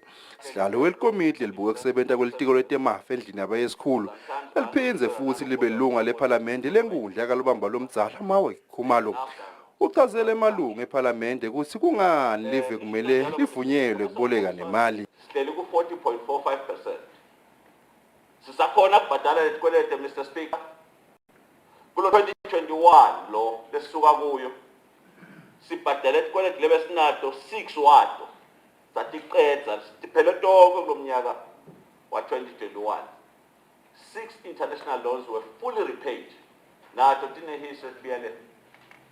That basically says, Mr. Speaker, we are confident that the imali led lesiboleka wala mhla nayita ubhadaleka. Sikwelete siyasathi Mr. Speaker. Labanye bethu lana ususes ukhanza so hlanga zobhadala ifurniture shop uyeqenya ngayi. But this country, Mr. Speaker, has not had that experience. Ayikaze seyeqe ihluleke ukubhadala. Lobambe kuba indvuna yelitiko letemafa lokuyindvuna yelitiko letemtsetfo yenemthethosisekelo Paulile Shakhantu ibonge emalunga ngekuphasisa lo mthetfo losakhankanywa. Mr. Speaker, ngicela ukuthatha leli thuba Honorable Speaker kubonga i-Portfolio Committee letinikete esikhathi to consider the bill bapreparisha i-report Mr. Speaker ngibonge nasihlalo wekomiti who has so well articulated the purpose of the bill. Angilokunye ilunga leParliament lenkundla sekwaluseni Sibusiso Dlamini bekubheke ukuthi lishukumise ukuthi indvuna yetemafa neRickenback ingakaphele emalanga lasikhombisa asusa imali engema-25 ekhulwini uma kufaka ticelo ka-micro projects kanye nalokulishumi ekhulwini uma kufaka ticelo esikhwameni sekuthuthukisa tifundza i-Regional Development Fund. Indvuna ubheke ukuthi bese hiletha imigomo lemisha akaphele emalanga langema-30 uma lesishukumiso sesiphasile. Tindzabeni teSwatini TV kubika Fortune Dlangamandla inamuzi mkhonta seParliament. Indvuna yetekulima Jabulani Mambuza sethule ngalokusemthethweni libhukuke lentuthuko lendlungulo yakamhawu ngaphansi kwenkundla yasenkutheni. Indvuna ke ithi lamabhuku entuthuko abalulekile kuhlanganiseni imimango ngetindzaba tentuthuko. Litiko letekulima liyachubeka nemkhankaso wekucucutela nekuhlomisa imimango ngelwati lekundlondlobalisa indlela yekuphila ngemasu yetekulima lafaka ekhatsi kulima nekufuyela kutsengisa kanye nekwakhiwa kwemadamu. Indvuna yelitiko letekulima Jabulani Mabuza ithi kushicilelwe emgomeni welitiko letekulima kanye neliphiko lwahulumende lelitfutfukisa abalimi i-Eswatini kucedza busweti emimangweni ngekulimela nekufuyela kutsengisa. The Chiefdom Development Plan ke lokuhle ngayo ngilokuthi lesive sihlanganiswa inkampani yahulumende yaka Eswatini lesebenza ngaphansi kwelitiko laka agriculture. Kuyahlanganwa bese kubukwa tonke tintfo letitsinza intuthuko kule community lokuthi mhlawumbe sidzinga naku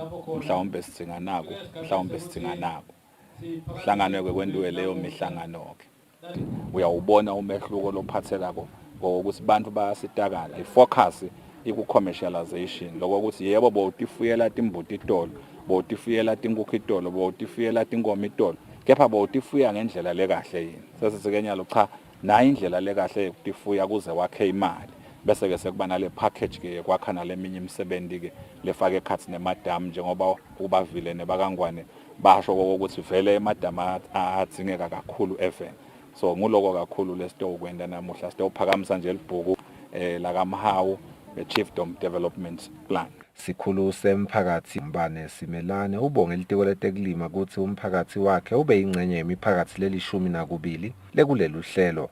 Cha ukhomba kona ukuthi intuthuko even leMaswati iyaqhubeka.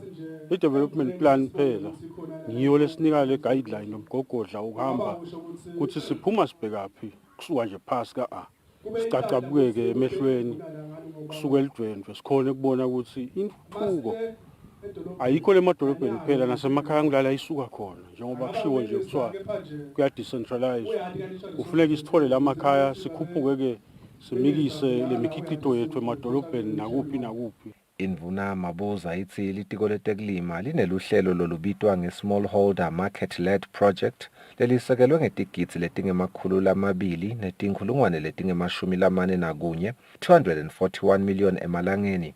Mabuza uthi umgomo walolu hlelo kucedza busweti nendlala ngetindlela tekulima letikhonsako. Etindzabeni kubika Sifiso Nxumalo nginasimuva Shongwe sisenkutseni.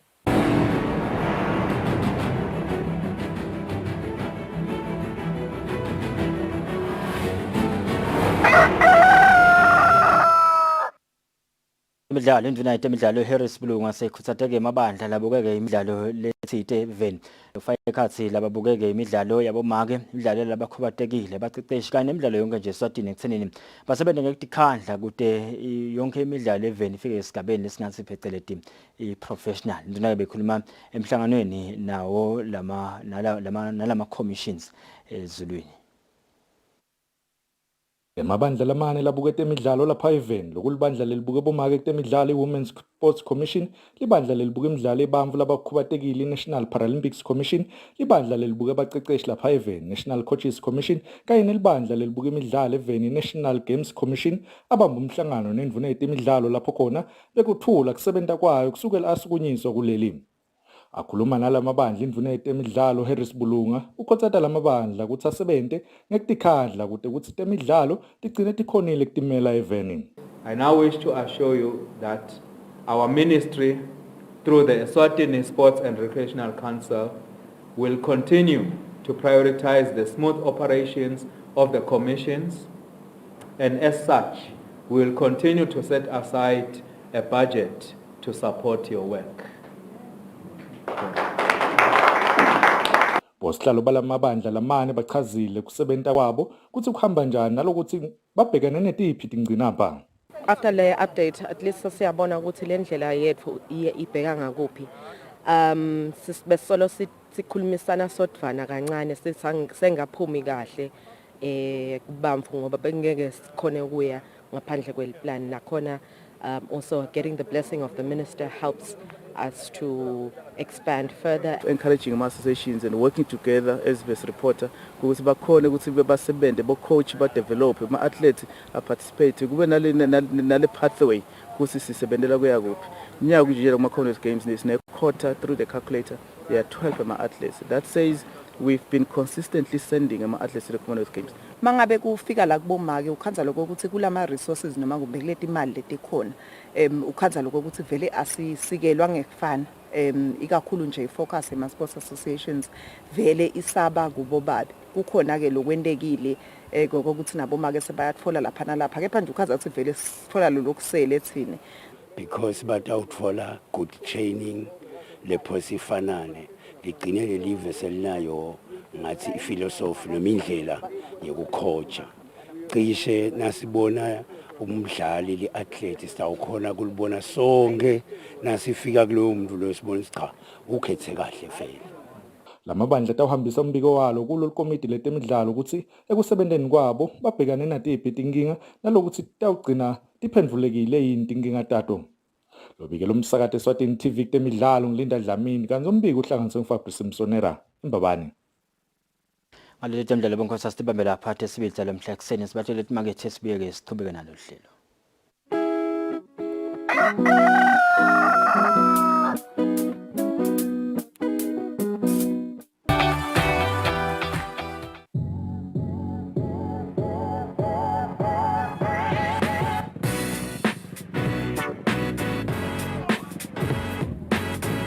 Sanibonani Maswati lamahle libito lami ngumthanazo Mkhonazi and you are tuned into a brand new show on Eswatini TV called Street Quiz. Street Quiz is a show that is aimed at finding out just how well you know your beautiful country and just how well you travel. Now, The beautiful part about it, and that is my favorite part as well, is you get to win a special prize. Now that could just be money or a little something extra. As for me and my team, Nidanibona every week from here, just as long as you tune in and now I'm gonna start doing the one balege.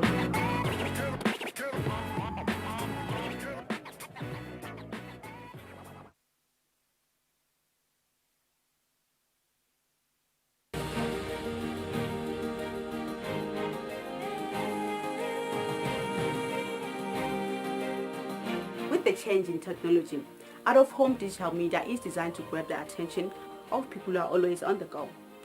You can now watch your favorite show, Kusile Breakfast Show, and Tinzaba at 7 on your favorite YouTube channel. It's simple. You can stream these shows by following these quick, easy steps. Number 1, open YouTube. Number 2, search for Eswatini TV and click on Eswatini TV. Number 3, after you had entered on Eswatini TV, look for Tinzaba or KPS. And while you're at it, don't forget to like, subscribe, and ring the bell button to get notifications of our video uploads and streams. And lastly, enjoy the stream. Stay home and watch Eswatini TV. Stay safe.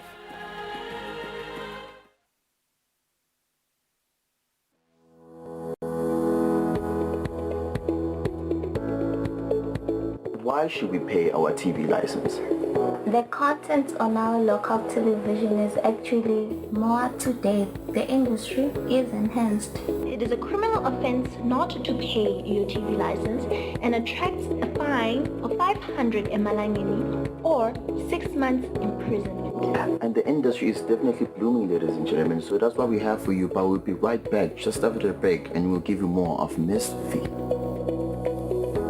Pay my TV license. That's why I can enjoy the benefits of an enhanced industry and keep track with recent transformation.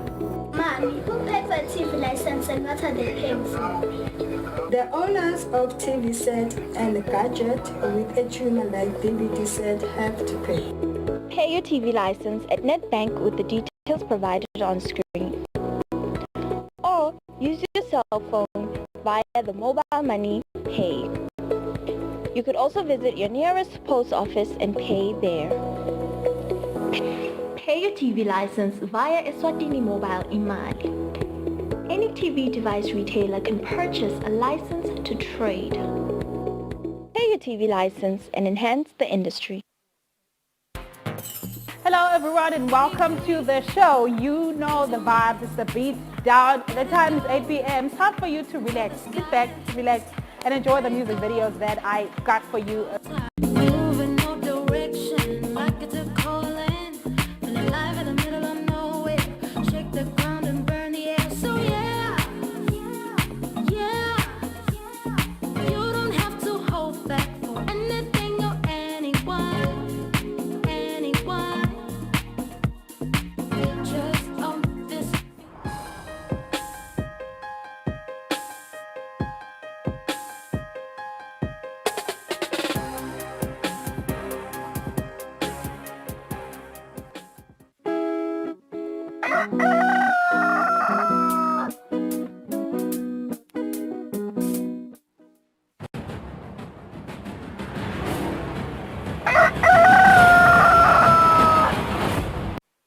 Welcome back. Solubukela hlelo Kusile Breakfast sibusele nawe losanza kusivulela sinjaba zivetele kusisitabe sikhulumisana nalabo labasuka khona ka House on Fire kanye nabasuka etiko letempile njengoba twakhumula ukuthi House on Fire memetela ngalesibili ukuthi umcimbi lomkhulu iBushfire M10 Bushfire Festival iyabuya lonyaka ngenyanga yenkhwekhweti sivele sinaye lapha Bongani Dlamini losuka khona House on Fire long marketing and sales manager kanye na Ayanda long health promotion officer losuka khona ke health babambisene ke kuwo lo msebenzi otawubanjwa from the 27th of May to the 31st of May this year. Good morning and welcome.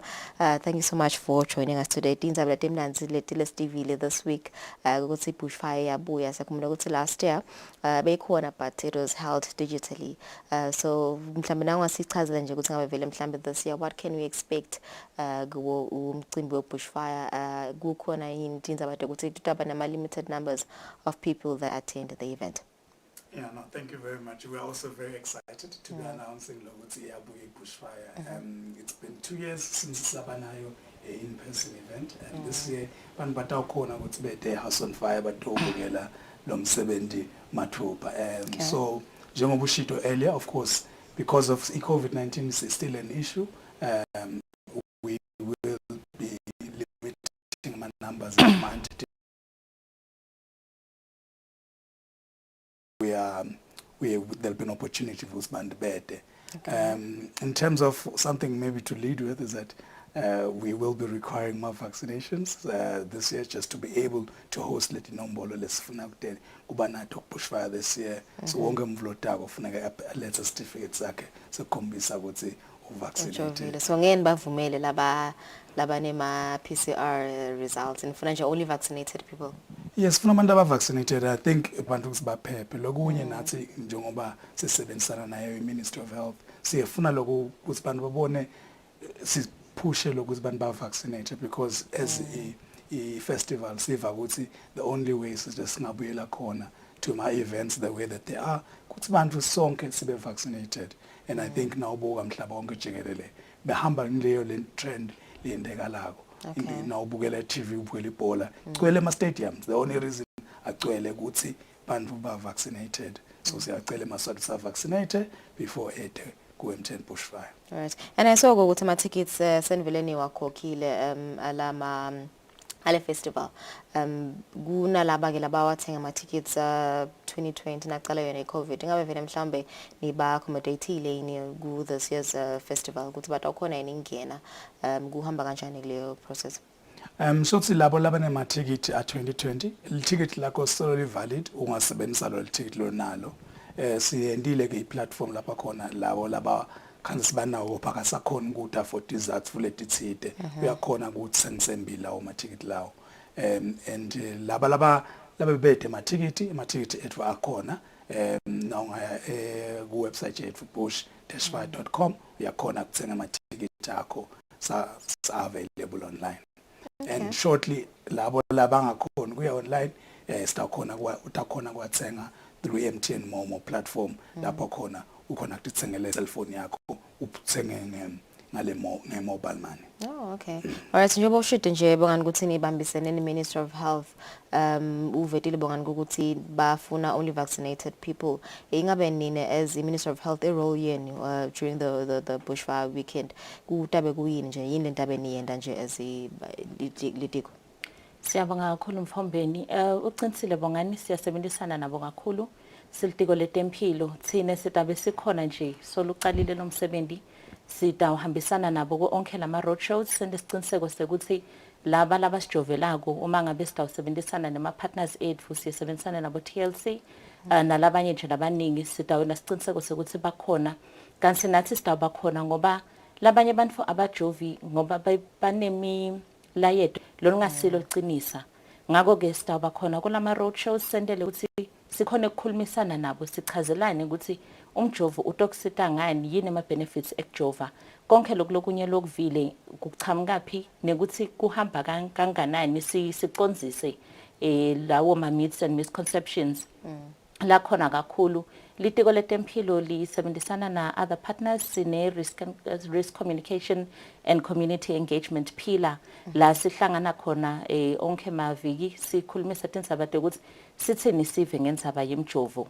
yini le yenda ukuthi abantu bangajovi kakhulu. Ngiyabona Mfombeni uyanaka ukuthi bamfla abadzala sebajovile nyano nje 69.9% we adult population lejovile but youth solo yona ibambele emuva labana 12 to 17 ngiyabona kujove 8.2% bese labana 18 to 29 kujove 23.2%. Lokusho ukuthi uma ngabe nje sibambisene nebushfire loku ngumsebenzi lesiujabulela kakhulu ngoba sitawukhona ukuthi nalaba mfla abasha siyati ukuthi bayafuna vele ka bushfire batawukhona ukuthi bayojova bathenge emathikithi ke bakhona kungenela lo mcimbi ngako kusijabulise kakhulu silitiko ukuthi bushfire itivule tandla ithi buyani sisebenzisane sakhele milayeto sonke siyatike ukuthi bushfire is one of the biggest events that we have nationally and it also attracts international attention. So kuba nebantu ke labathi buyani Ministry of Health asibambisane sijove isifo semaswati sitawuphepha hayi nyalo kuphela ngebushfire itawuchubeka bongani mhlawumbe usatoyithinta lapho ukuthi sisatochubeka umnyaka wonke nje na ufuna ke house on fire vele sekutaba yimfe ukuthi usilethe le certificate kude uphephe ku i-benefit yemjovo ngiyo leyo ukuthi uphephe ekutholeni i-COVID-19 uphephe ungakhoni nekuyi-transmitter kulabanye noma ke uma ngabe sekwentekile wayitfola i-COVID kunciphise ematfuba ekuthi ugule to a point where you need i-hospitalization noma ke bese uyashiya emhlabeni ngako ke ngiko lesigcizelela ukuthi emaswati awaphume ngeluthe lwawo ade atawujovela i-COVID adokhona ukuthi ahambe aye emcimbini aphephile. Alright, so ngibeka konje bongani mhlambe sesigcina. What measures have you put in place in terms of your health and safety? Ngiyathi lokuthi ku bushfire vele kuyaphithitela la ngekhathi kukhona vele mhlambe lenti bekile ukuthi ngitatenda la ngekhathi as I festival isachubeka. Alright, ngiyabonga for leyo mbuto. So kwekucala lesikwendile that sibuke ngoba as a festival nathi it's a new territory for us. So sebenza nenkampani ethiwa AT Events which specializes ku health and safety kuma big festivals, festivals and sporting events in South Africa and in Africa in general. So batabe basisita some of them measures estabe suwenda taba nema temperature checks bantu labangenabo ku festival taba ne mask requirement ukuthi kufuneka ukuthi uyigcokile imask yakho taba nema sanitization stations. We also taba nema COVID safety marshals that are making sure bantu comply with lama measures leswabekile ma checkpoints lapha khona na usuka ku environment lenye uya kulenye baya checka lokuthi uyifakile invele le mask yakho. So these are some of the measures leswendako but sesikhulumile ke futhi nale distancing lesikhulume ngayo ukuthi we are ensuring ukuthi there's ample enough space ukuthi bantu bakhone kuba nale spacing le social distancing le mgcoka. Alright, so, let's take a break. Nasibuya sitawubi kune road shows ke la tawucala khona kusasa laba waqhubekako as i-MTN Bushfire Festival njengoba nje na US8 ipartnership kulo msebenzi. Let's take a break. Nasibuya sitabe sikhulumisana naye US8 nayo i-partnership ne-MTN Bushfire Festival.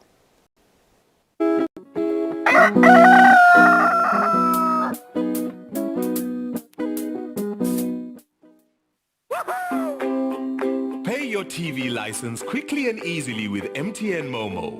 Simply dial *007 *3# and select option 8 for TV license. Enter your national ID number as your reference and the amount you wish to pay. Then enter your PIN to confirm your payment. Once your payment has been made, you'll receive a confirmation SMS of your payment. If you get another SMS for your TV license. So legalize your entertainment from the comfort of your home. Pay your TV license the easy and convenient way with MTN Momo. Everywhere you go, MTN.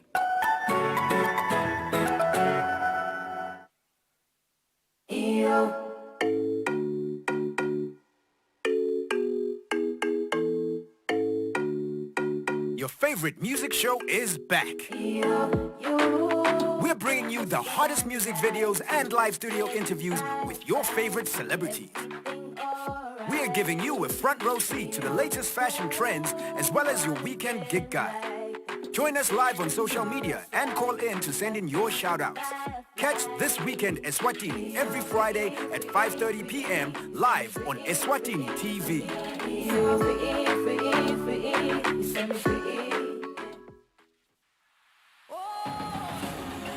Travel, play and inspire. The all-new season of Buhle Bethu is back on your screens with your girl, Nombumelelo Dlamini. Of course, we have a new face in our team, the ever so cheerful Negiswa.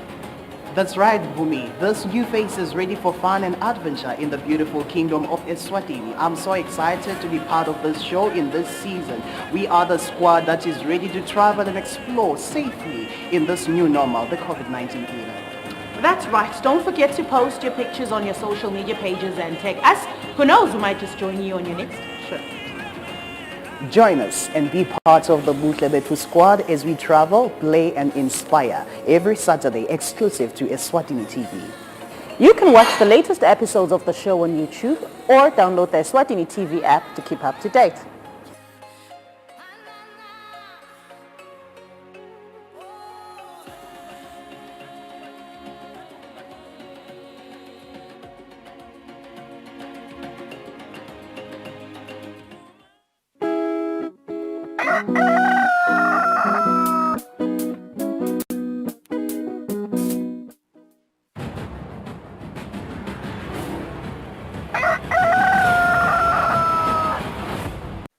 Alright, welcome back. You're still watching Kusile Breakfast Show. So lesichubeka ne-interview yethu ye-MTN Bushfire Festival.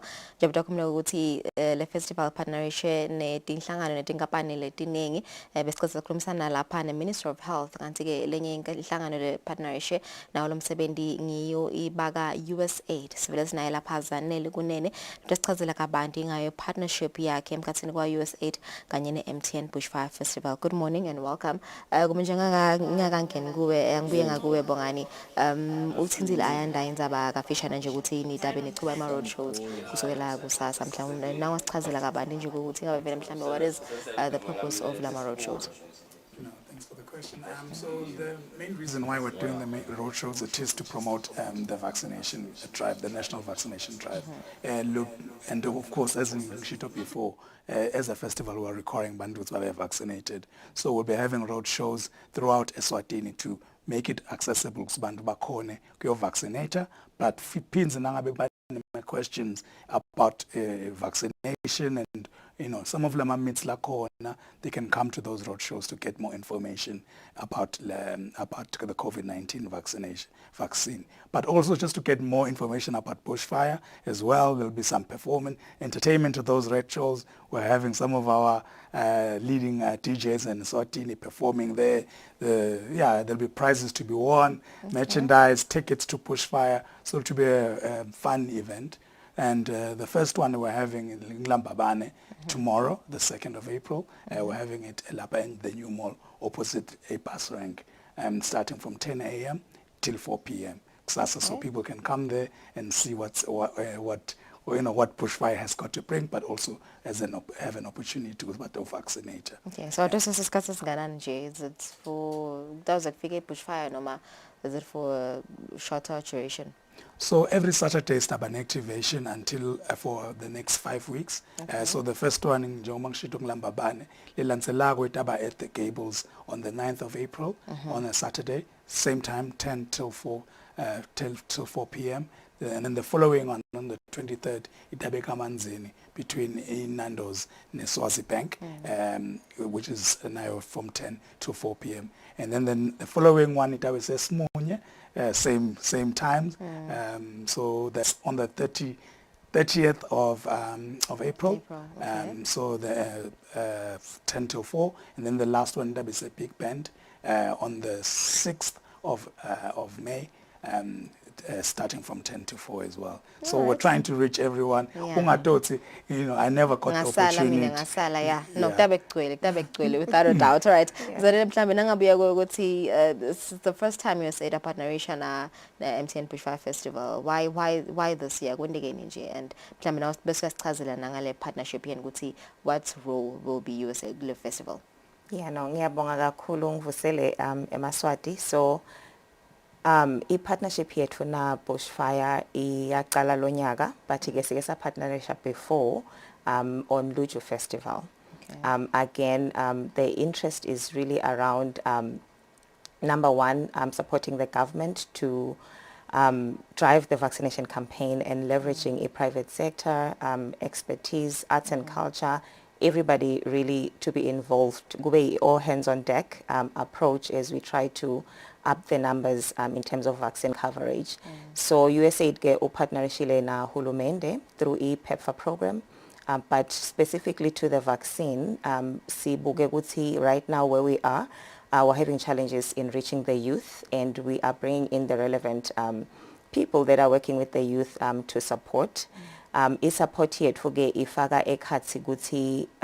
We recently launched U.S. government global initiative for global vaccine access, where Eswatini is one of 11 countries that are receiving the support and will be receiving up to 6 million from the U.S. government to support EMA needs around the vaccine and to get to 70%. So part of it is risk communication and community engagement, and this activity really speaks to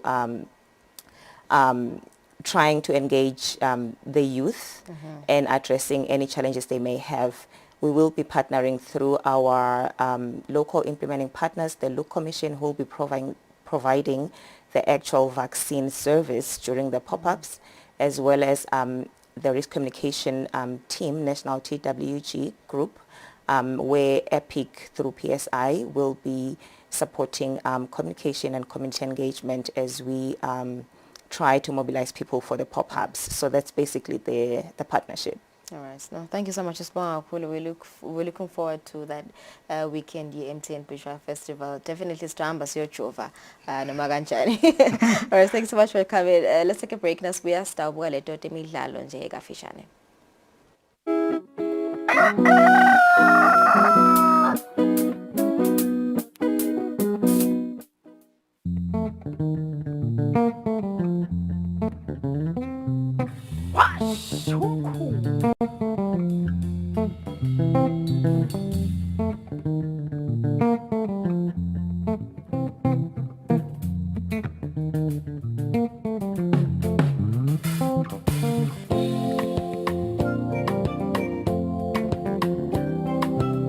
Are they yours? Ngabukela ke washa umkhukhu every Sunday at 3 p.m.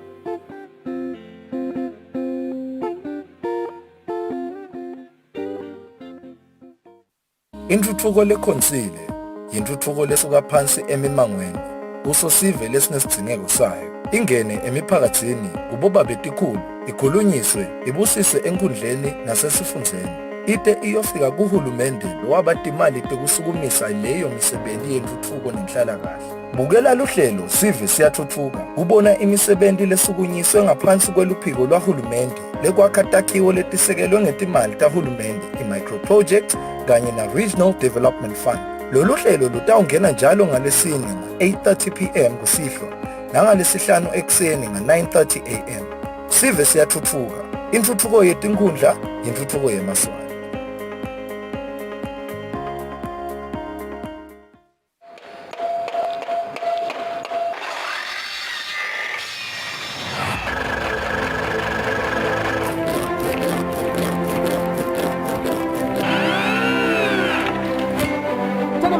Tani malanga chocolate. No mtu wanchitio nang tagla batang talaga busha nang love bongos.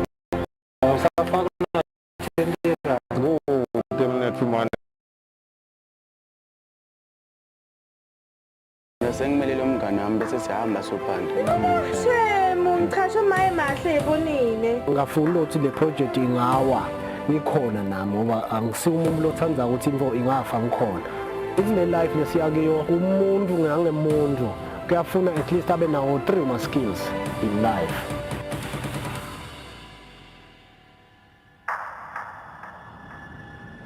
Mina ngibonga kakhulu ngoba so ngacala kusebenza lo msebenzi abadinga ngengumuntu.